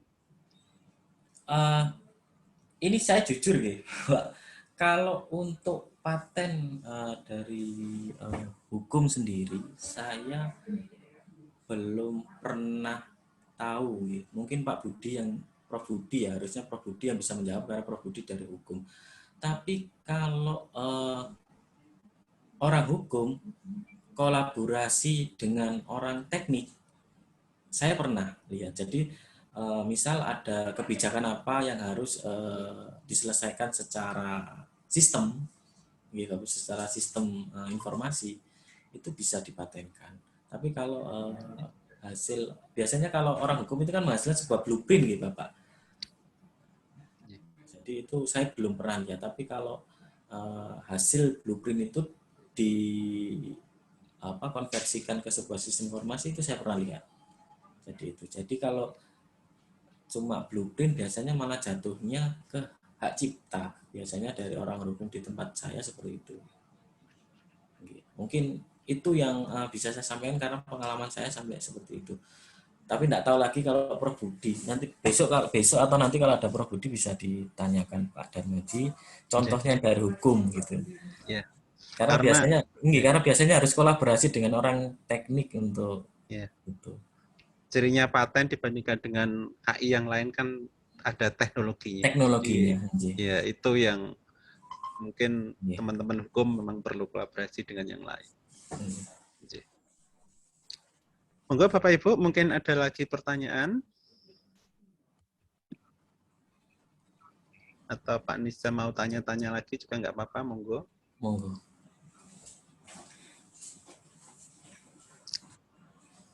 Pak, Assalamualaikum. Waalaikumsalam Pak. Pak Darmadi. J. Sudah selesai acaranya, ini saya double ya. Oh. Belum Pak, monggo kalau mungkin ada pertanyaan. Pak Budi ini. Oh Pak Budi. Tapi kok namanya tadi sama bukan, Pak Aswin, sudah detail semua ya? Oh, belum Pak, ini ada pertanyaan. Kebetulan ada Pak Budi, ada pertanyaan Pak, Ini. langsung mawon. Contoh dari hukum, Pak. Dari Paten contoh, dari hukum. Iya, paten dari hukum Pak Budi. Oh, paten dari hukum. Jadi kalau soal itu, kalau hanya mengandalkan bidang keilmuan hukum saja tidak cukup. Sulit untuk memperoleh paten kecuali yang bersangkutan punya kemampuan ilmu teknis yang baik gitu ya. Seperti kemarin di mana itu yang dicontohkan di sini juga yang dosen yang aktif di masjid itu akhirnya bisa membuat sebuah invensi terkait dengan alat untuk menyimpan Quran kan gitu ya. Nah, di bidang hukum, saya kira kalau berkaitan dengan pengolahan data hukum itu sendiri, misalnya dibuat sistem aplikasi untuk penelusuran dokumen hukum, katakan, entah itu perundang-undangan, entah itu peraturan pemerintah, perundang-undangan, peraturan pemerintah, maupun dokumen-dokumen perjanjian, dan itu memudahkan kepada seseorang untuk bisa mendapatkan informasi sekaligus bisa menciptakan hasil-hasil analisis baru dari dokumen hukum itu. Nah, itu bisa dikerjasamakan dengan bidang teknologi informasi sehingga nanti bisa diusulkan softwarenya untuk menjadi invensi yang bisa dipatenkan. Contoh sekarang kan ada software mengenai analisis dokumen paten gitu ya.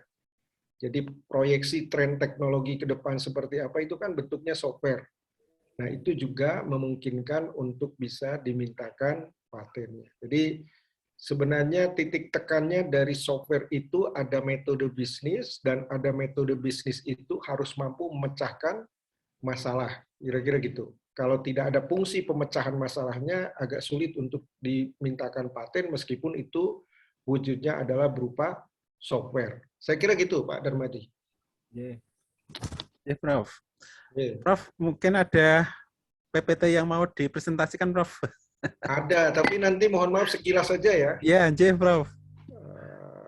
Pak Aswin mohon izin ya. Mungkin bisa mengulang juga dari Pak Aswin tadi, juga Ya, menambah pengetahuan kita, Ya. Pak Aswin. Jadi PPT-nya ada, cuma garis besarnya begini, bahwa dalam konteks penelitian yang berorientasi paten itu, Bapak Ibu strateginya itu justru harus dikuatkan dari sejak perencanaan riset. Bukan saat riset itu selesai dilakukan, baru berpikir tentang bagaimana hasil riset Bapak Ibu bisa diberikan paten, kira-kira gitu.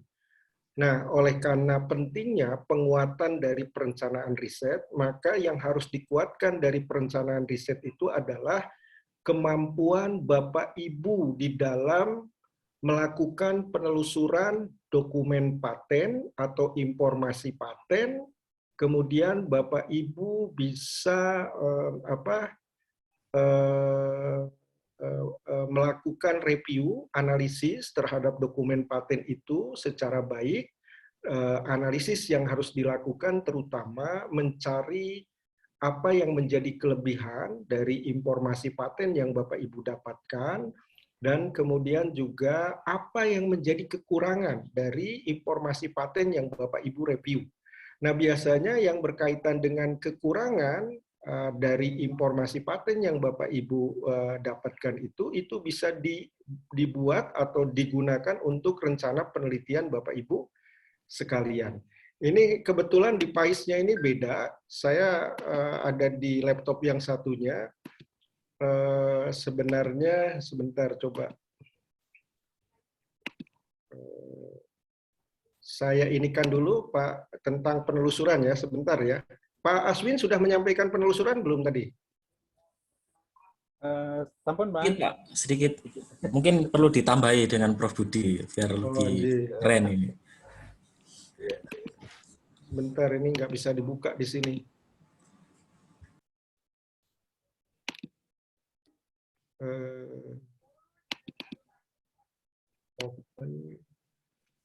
Sebentar, Pak.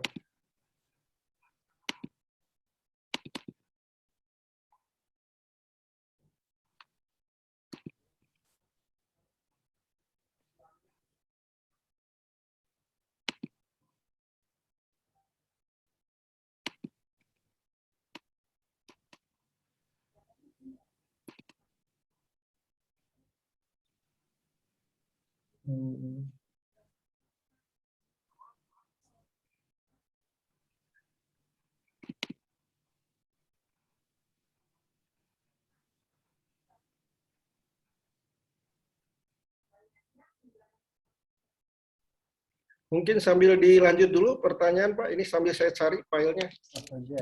Ya, Prof. Monggo Bapak Ibu. Bapak Ibu mungkin ada pertanyaan lagi. Saya Pak Darmati. Oke, Pak. Pak Sumani dari Ya, FKIP. Monggo. Tadi baru saja gabung, Pak. Nah, tadi sempat disinggung oleh Pak Budi terkait dengan peluang paten ya dari produk yang kemarin saya sampaikan, yaitu meja baca Quran ya, sekaligus multifungsi. Nah, itu kalau nanti itu jadi bisa diajukan ya untuk paten ya, tadi kelihatannya berpeluang ya. Kira-kira itu apa saja yang perlu dilakukan, terus konsekuensi setelah paten itu didapatkan itu apa? Sementara untuk produk itu kan kami belum tahu ya, apakah itu nanti itu marketable apa tidak, artinya bisa produk berikutnya massal atau tidak kan juga masih belum jelas. Mungkin dari sini ada saran-saran apabila paten itu dilakukan itu apa untung ruginya dengan melihat posisi dari produk yang mau dipatenkan. Itu yang pertama. Kemudian yang kedua, tadi menyambung dari Bu Cesaria terkait dengan produk seni ya. Produk seni kemarin itu kan hanya bisanya itu peluangnya hanya untuk haki ya, kelihatannya kalau misalnya kayak himne atau mares.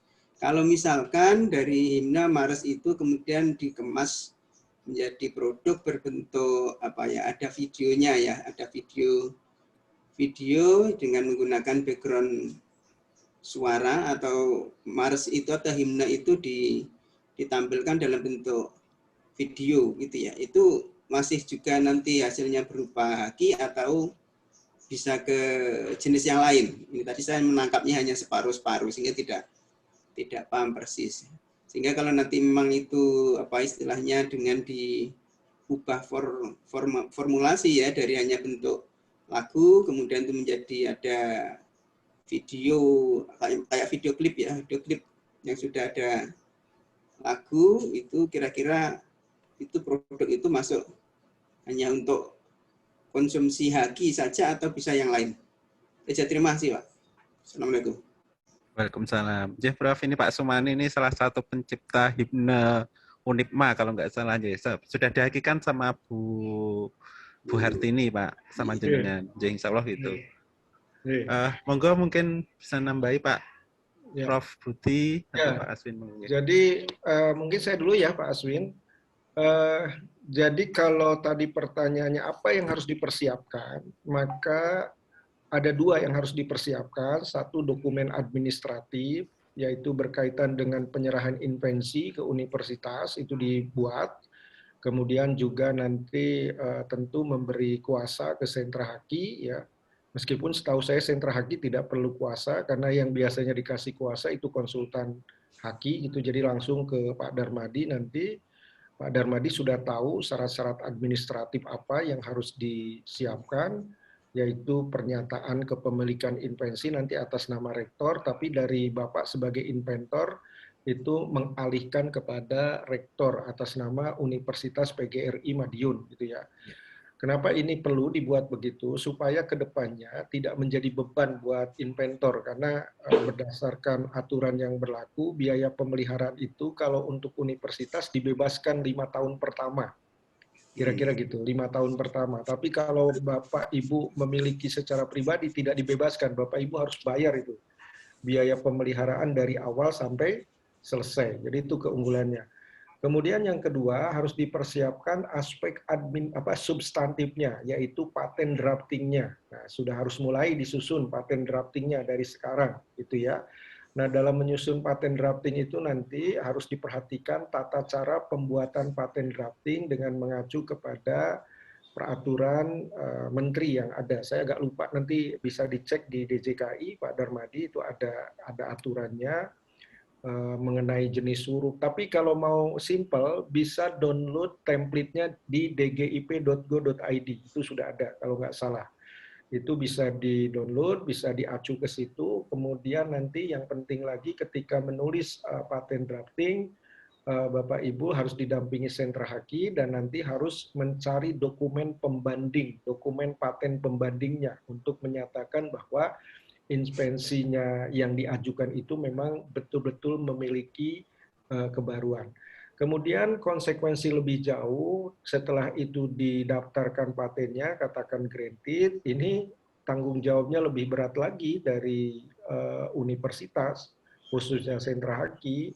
Nanti bagaimana sentra haki bisa memfasilitasi untuk bisa membawa invensi yang sudah diberi paten itu ke hilir, ke industri. Nah, ini proses ke hilir ke industri ini kelihatan mudah, tetapi itu bukan hal yang mudah, cukup sulit, berat. Tapi bukan juga sesuatu yang tidak mungkin, mungkin saja. Asalkan ada strategi yang tepat, cara yang tepat, bagaimana membawa invensi yang sudah diberi paten tadi ke industri, gitu ya. Kalau di tempat saya bisa dengan lisensi, bisa juga dengan cara diproduksi awal dulu oleh company, oleh perusahaan yang ada di lingkungan universitas gitu. Sekarang banyak perguruan tinggi negeri, terutama karena badan hukum, mereka mendirikan badan usaha. Tujuannya adalah memproduksi invensi yang sudah diberi paten dan mereka optimis invensi itu memang akan diterima di pasaran gitu ya. Kalau bagi kita perguruan tinggi swasta tentu yayasannya yang harus membuat badan usaha. Tapi ini pun kadang-kadang dalam praktiknya yayasan tidak serta-merta percaya. Oleh karena itu Bapak Ibu harus membangun portofolio inovasi Bapak Ibu itu memang layak dibawa ke industri. Caranya tadi mungkin bekerja sama dulu dengan alumni yang punya perusahaan, coba diuji cobakan untuk diproduksi, dipasarkan. Kalau itu nanti banyak invensi-invensi bisa dihilirisasikan, saya kira untuk mendirikan sebuah perusahaan di lingkungan universitas yang didukung oleh yayasan itu sangat mungkin terbuka untuk bisa diwujudkan. Saya kira seperti itu, Pak Darmadi. Terima kasih, Prof. Untuk pengetahuan hilirisasi bukan tanggung jawab peneliti, itu tanggung jawab institusi. Jadi peneliti tidak usah berpikir sampai ke urusan hilirisasi, tetapi mempertimbangkan riset yang layak untuk dibawa ke industri itu juga harus menjadi tanggung jawab dari si peneliti.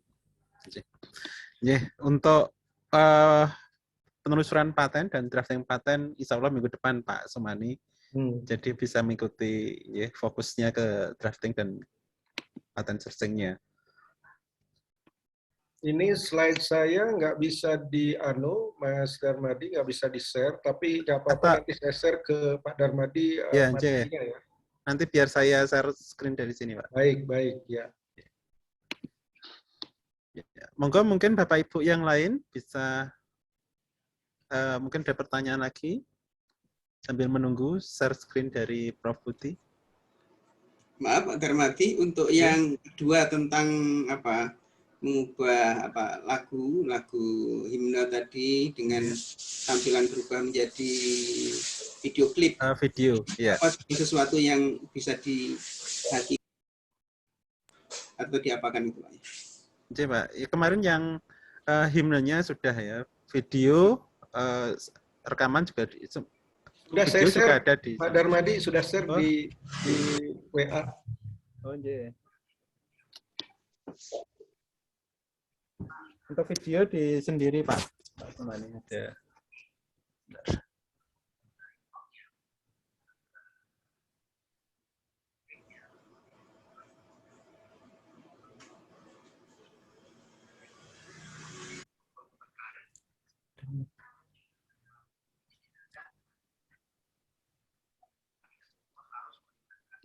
Belum niku Prof, belum masuk Prof. Oh ini baru masuk. Baru sudah Prof. Ya.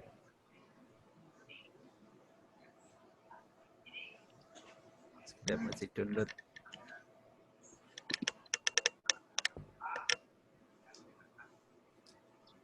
Jadi video masuk ke Haki juga Pak. Oh, gitu Pak ya. Sumani J. Ya. Yang sudah dihakikan oleh Bu Hartini kemarin adalah himne apa itu liriknya aja, lirik. Ya, ya. Kalau atau apa kemarin.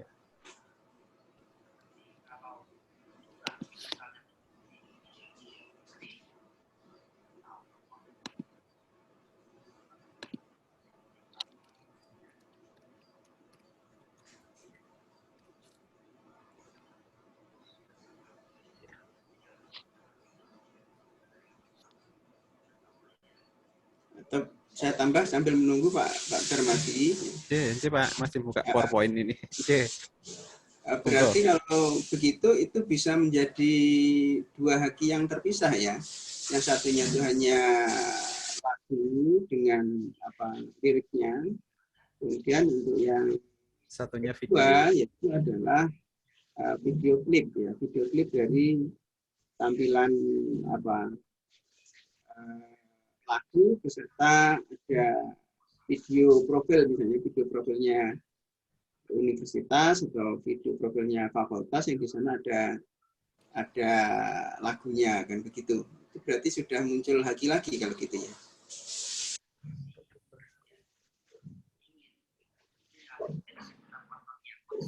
Sudah bisa dibuka, Mas? Iya, sebentar Pak Prof. Masih bentar, saya slideshow dulu.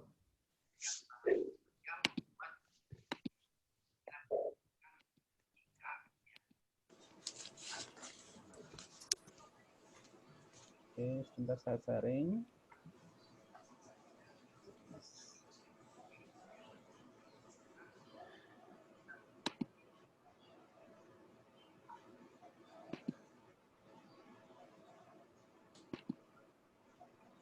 Atau saya sambil ini sampaikan ya.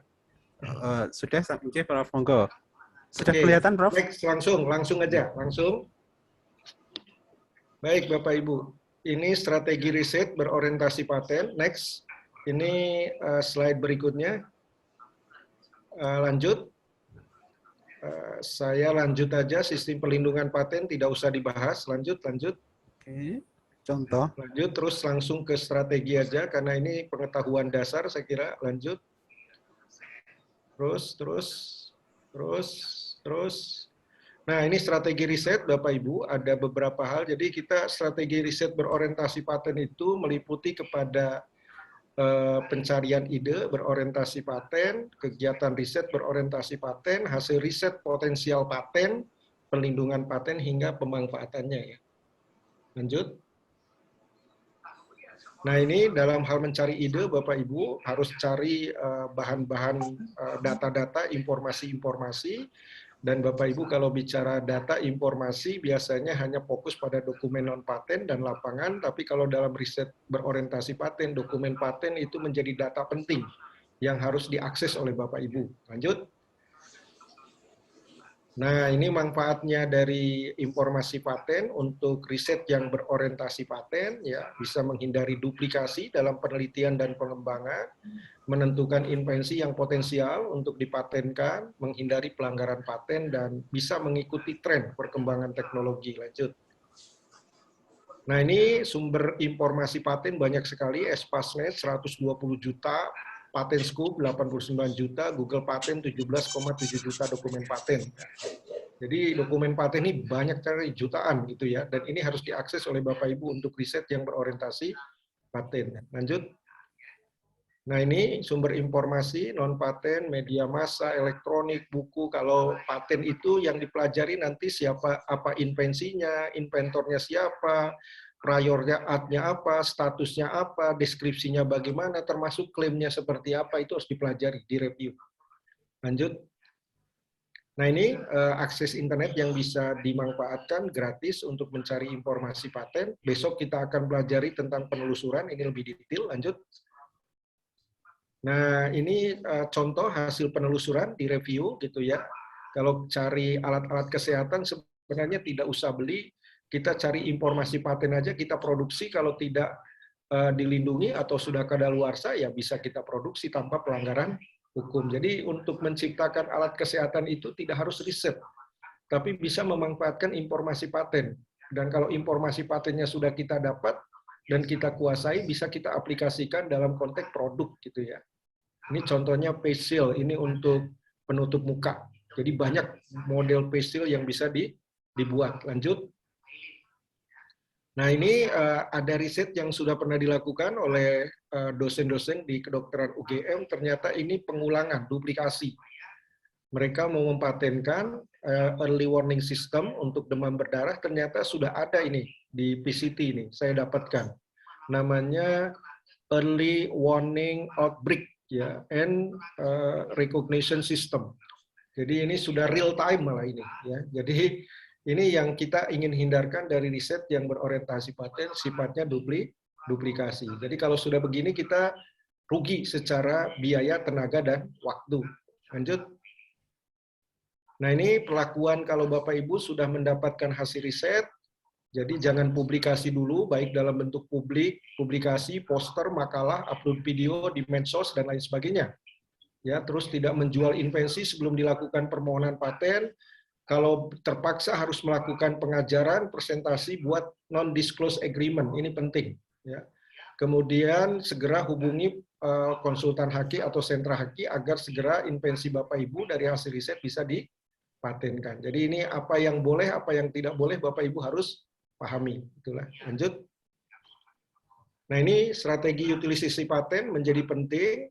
Bapak Ibu sebagai pemegang paten berhak mencegah orang lain, jadi nanti universitas berhak mencegah orang lain untuk memanfaatkan paten yang dimiliki Universitas PGRI Madiun, tetapi di sisi lain universitas boleh menjual, boleh melisensikan, atau memproduksi sendiri ini.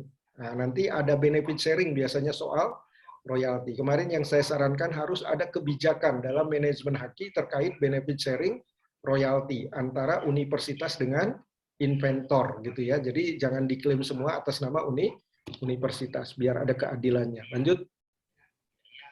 Nah, ini strategi utilisasi paten ternyata Sosrobahu itu mulainya dari Jepang, baru ke Malaysia, baru ke Filipina.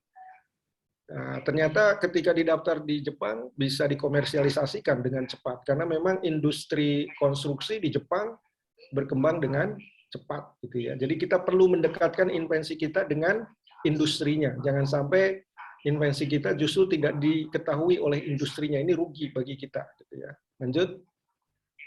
Nah ini perlu pendampingan. Jadi nanti Pak Ardi harus melakukan pendampingan, penyusunan proposal risetnya. Harus dikawal dari awal ini. Ya, kemudian perlu didampingi penyusunan paten draftingnya. Perlu pendampingan permohonan patennya sampai hilirisasi. Itu ya. Jadi tugas sentra haki itu berat dari sisi ini aja, Pak Ahmadi ya. Mudah-mudahan berat, tapi kalau SDM-nya banyak bisa dibantu nanti. Tapi kalau sekarang Pak Ahmadi nggak usah berkecil hati, wong temennya banyak, ada Pak Aswin, ada Aski, ada saya, bisa diajak diskusi lah. Kalau dulu saya 2006 nggak ada yang bisa ditanya, nanya sendiri, kalau nggak cari bukunya, kira-kira gitu. Oke, lanjut. Nah ini manfaatnya apa? Kalau riset berorientasi paten, bisa menghasilkan riset yang baru, tidak duplikasi, tidak replikasi. Kemudian hasil risetnya bisa dieksklusifkan, alias bisa dilindungi.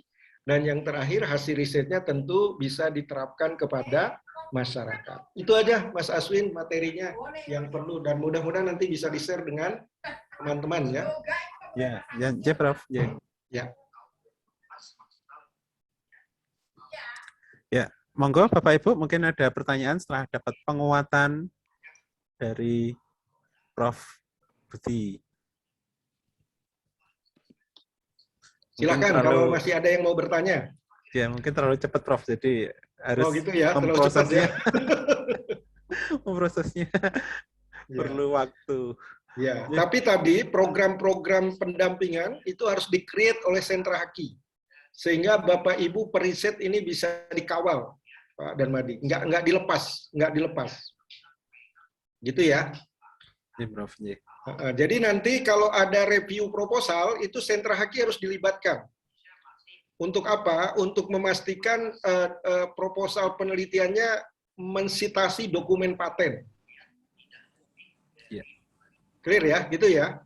Nah, kalau sudah gitu, insya Allah benar, potensial Prof. itu. Oke, benar, Prof. Jadi jangan cari dokumen pembanding itu saat risetnya sudah jadi. Nah, itu namanya justifikasi. Bukan menemukan kebaruan, tapi itu menjustifikasi kebaruan. Itu peluangnya 50-50 lah, 50% diterima, 50% ditolak, kira-kira gitu.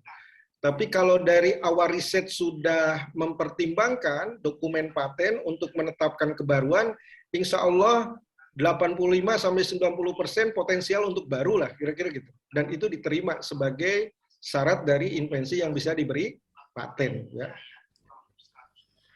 Penelusuran paten penting sekali, Prof. Nah, nanti pertemuan berikutnya kan bicara penelusuran kan? Nah, itu ya, nanti Prof. penelusuran.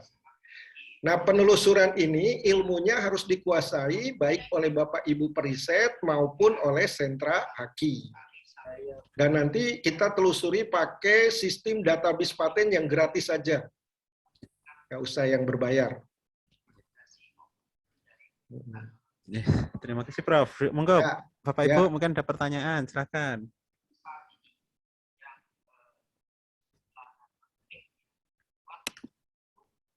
Dari teman-teman sentra KI sendiri, kalau pengen tanya silahkan juga, teman-teman panitia. Ya.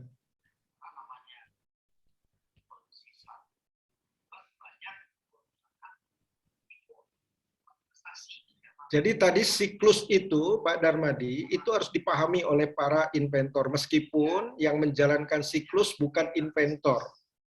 Yang menjalankan siklus itu unit-unit yang ada di universitas. Dari mulai mencari ide yang berorientasi paten, dokumen paten, sampai ke melakukan riset yang berorientasi paten, kemudian menghasilkan riset yang potensial paten, sampai melindungi hasil riset yang bisa diberi paten, kemudian mengutilisasikan, nanti itu semua dibantu oleh unit-unit yang ada di universitas. Jadi Bapak Ibu inventor itu sebenarnya fokusnya justru di awal-awal riset, itu aja. Bagaimana proposal penelitiannya layak untuk diberi paten.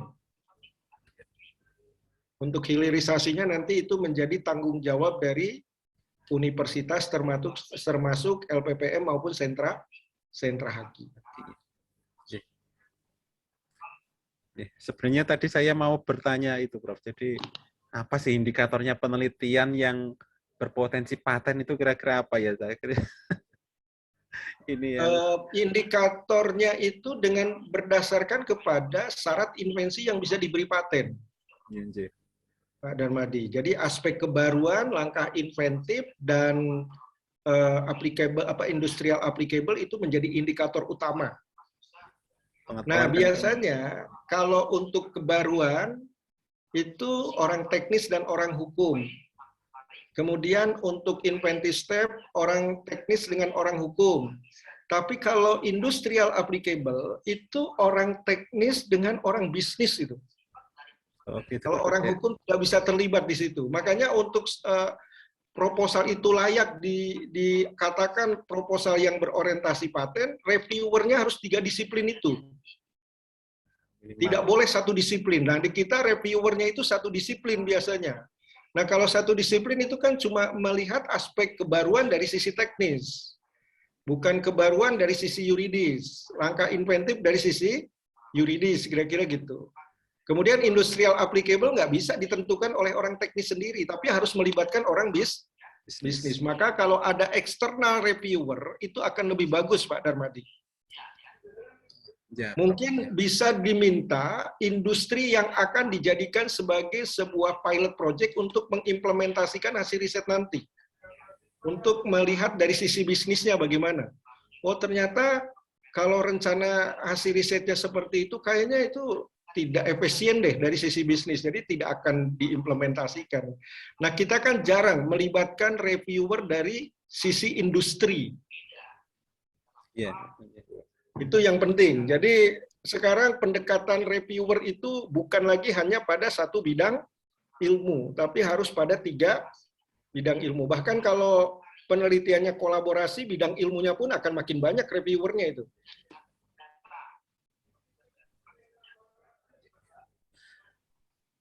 Iya, Prof. Ya. Kalau kita biasanya memang yang dari senior paling banyak mengumpulkan apa itu lolos penelitian-penelitian dikti, nah itu yang dijadikan reviewer, belum mengarah ke yang apa bisnis atau yang hukum atau yang teknologi. Ya. Itu belum. Kalau yang paten memang agak unik reviewernya, Pak Darmadi.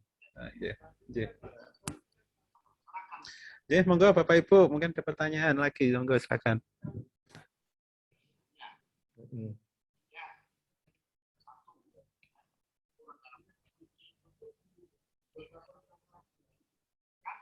Monggo Bapak Ibu.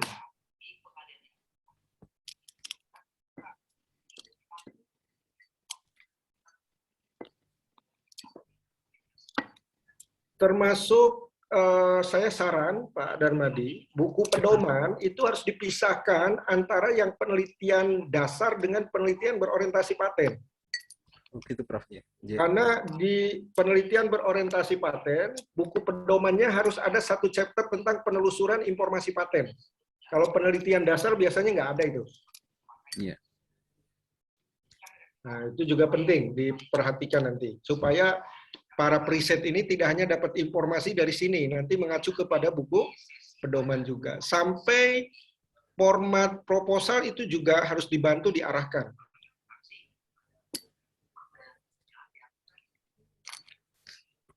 Jadi Prof, terus terang kalau di Unip belum ada untuk yang khusus berpotensi paten baru ini, Prof. Ya, ini kan ilmunya dulu ke Pak Darmadi dan Bapak Ibu semua kan gitu ya. Soal nanti mau diaplikasikannya kapan, monggo lah. Ya, Prof. Silakan Bapak Ibu, mungkin ada pertanyaan lagi. Dilanjut Pak Aswin dulu ya. Pak Aswin mau menambahi? Sampun, saya sudah dikuati sama Prof Budi tadi. Minggu Bapak Ibu, kalau sudahkah? Ada pertanyaan lagi? Kalau enggak ya. Pak, nambah Pak. Ini Oke, Pak Semani monggo. Diberi waktu. Ini Pak Budi dan Prof Budi dan Pak Aswin bicara tentang paten dan sejenisnya itu. Kami yang dari program studi bahasa itu kok tidak bisa seleluasa dengan program studi seperti ya misalkan biologi ya. Di biologi itu kayaknya peluang untuk bisa menghasilkan produk-produk paten itu kok terasa lebih luas ya. Dan kami yang dari prodi bahasa itu kok merasa sempit, apakah karena memang skopnya sempit atau kami yang kurang bisa mengelaborate. Saya cuma punya semacam pemikiran kira-kira kalau bahasa itu apa diarahkan kepada yang berhubungan dengan teknologi itu seperti misalnya semacam mesin yang digunakan seperti di dalam Google Translate itu ya. Misalnya kalau kita mengucapkan kata-kata, kemudian kata-kata itu bisa dideteksi oleh devices ya. Tetapi kita mengkreasi sendiri, kita bekerja sama dengan orang IT ya. Kira-kira kalau untuk seperti itu peluangnya masih ada atau itu sudah merupakan duplikasi ya? Karena kalau seperti kita ada teks, nah teks itu dengan menggunakan sensor device itu akhirnya bisa terbaca bunyinya kayak Quran reading mesin pembaca buku Al-Quran itu ya, seperti itu. Tapi ini mau diarahkan untuk ke bahasa Inggris. Kira yang seperti itu masih ada peluang, ada celah, atau itu sudah merupakan duplikasi karena sudah ada seperti di Google Translate yang dia dari Google Translate itu juga sudah langsung bisa mengucapkan atau mempronunciationkan dari sebuah kata yang kita tulis di sana. Terima kasih, Pak. Iya, Pak Sumani, terima kasih. Monggo Pak Aswin. Halo Pak Aswin. Nggih, Pak Darmaji. Jadi gini, seperti yang dijelaskan tadi Prof Budi juga, sebenarnya kasusnya hampir sama gitu, tentang hukum tadi, orang hukum dengan orang bahasa ini kan sama-sama. Nah, sebenarnya bukan dibatasi Bapak, tapi kan di paten itu sendiri memang seperti itu Pak. Jadi lebih ke teknologi dan lebih ke teknis. Kalau biologi lebih bisa masuk karena biologi juga teknis kalau saya bilang seperti itu. Jadi saran saya dan saran Prof Budi tadi hampir sama. Kita harus kolaborasi dengan orang teknis Pak, baru bisa menghasilkan sebuah paten kalau dari orang ini ya, dari orang bahasa atau orang hukum. Karena kalau Bapak tadi memberikan contoh tentang Al-Quran apa itu yang reading tadi, ketika kita sentuh dengan ballpoint-nya itu, dengan device-nya itu, dia bisa membaca sendiri, dia bisa melafalkan sendiri gitu kan. Itu kan juga, saya yakin itu pasti ada kolaborasi dengan orang agama Pak, orang ini. Jadi bukan cuma orang teknologi, jadi pasti kolaborasi dengan orang agama. Mungkin itu Pak yang bisa. Ya, terima kasih Pak Aswin. Ya, intinya kita harus mulai membuka diri untuk bisa berkolaborasi dengan prodi-prodi lain. Sesuai kebutuhan penelitian kita. Mengatakan Pak Sumani, mungkin ada lagi. Ya, cukup Pak, dari saya. Terima kasih Pak Sumani. Monggo Bapak Ibu yang lain. Mungkin ada pertanyaan-pertanyaan lagi.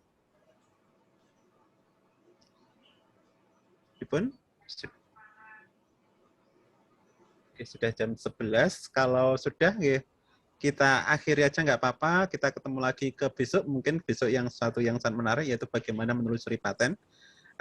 Penelitian kita ya, atau kita mau mengangan-angan karena di penelitian dikti, yang lolos dikti, yang terapan dan sebagainya, PTUPT, PDUPT semuanya ya unggulan maupun unggulan itu dituntut untuk sampai ke paten. Jadi mau tidak mau kita memang harus mulai belajar bagaimana paten, dan karena kita mulainya dari penelitian, nanti penelitian kita patennya bisa diterima itu bagaimana, ini penting sekali. Ya Bapak Ibu, besok ini sudah bulan Agustus, mungkin beberapa bulan lagi akan ada pengumuman dari dikti biasanya untuk PTUPT atau PDUPT atau yang lain, skim-skim yang lain yang didanai oleh dikti. Sebenarnya banyak lagi yang lain-lain juga, tidak hanya untuk yang reguler yang biasanya itu ya tiap tahun ada, tapi ada banyak program-program yang lain. Kemarin Bu Ikhtiari bisa dapat terima dari dengan kerjasama di Kedai Reka, terus kemudian ya bisa diterima juga, alhamdulillah diterima. Monggo Bapak Ibu yang lain bisa juga bersemangat untuk itu. Yang penting kan inovasi kita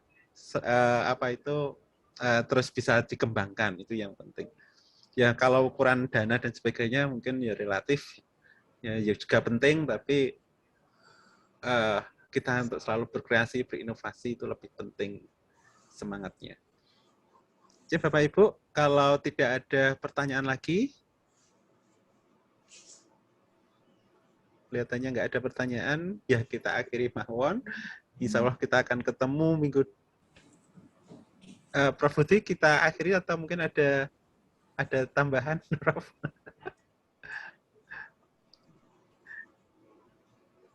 Masih di mute, Prof Budi. Mohon izin untuk Pak Sumani dan Bapak Ibu di bidang sosial, nggak usah berpatah hati itu ya, karena domainnya eksak. Kalau mau tambah wawasan, banyak-banyak buka database paten. Ketik aja misalnya tentang bidang bahasa, bidang filsafat, bidang apa, nanti akan ketemu itu model-modelnya untuk referensi, untuk tambahan informasi kira-kira gitu. Oh, kira-kira paten-paten di bidang sosial itu modelnya begini-begini tuh, kan kira-kira gitu.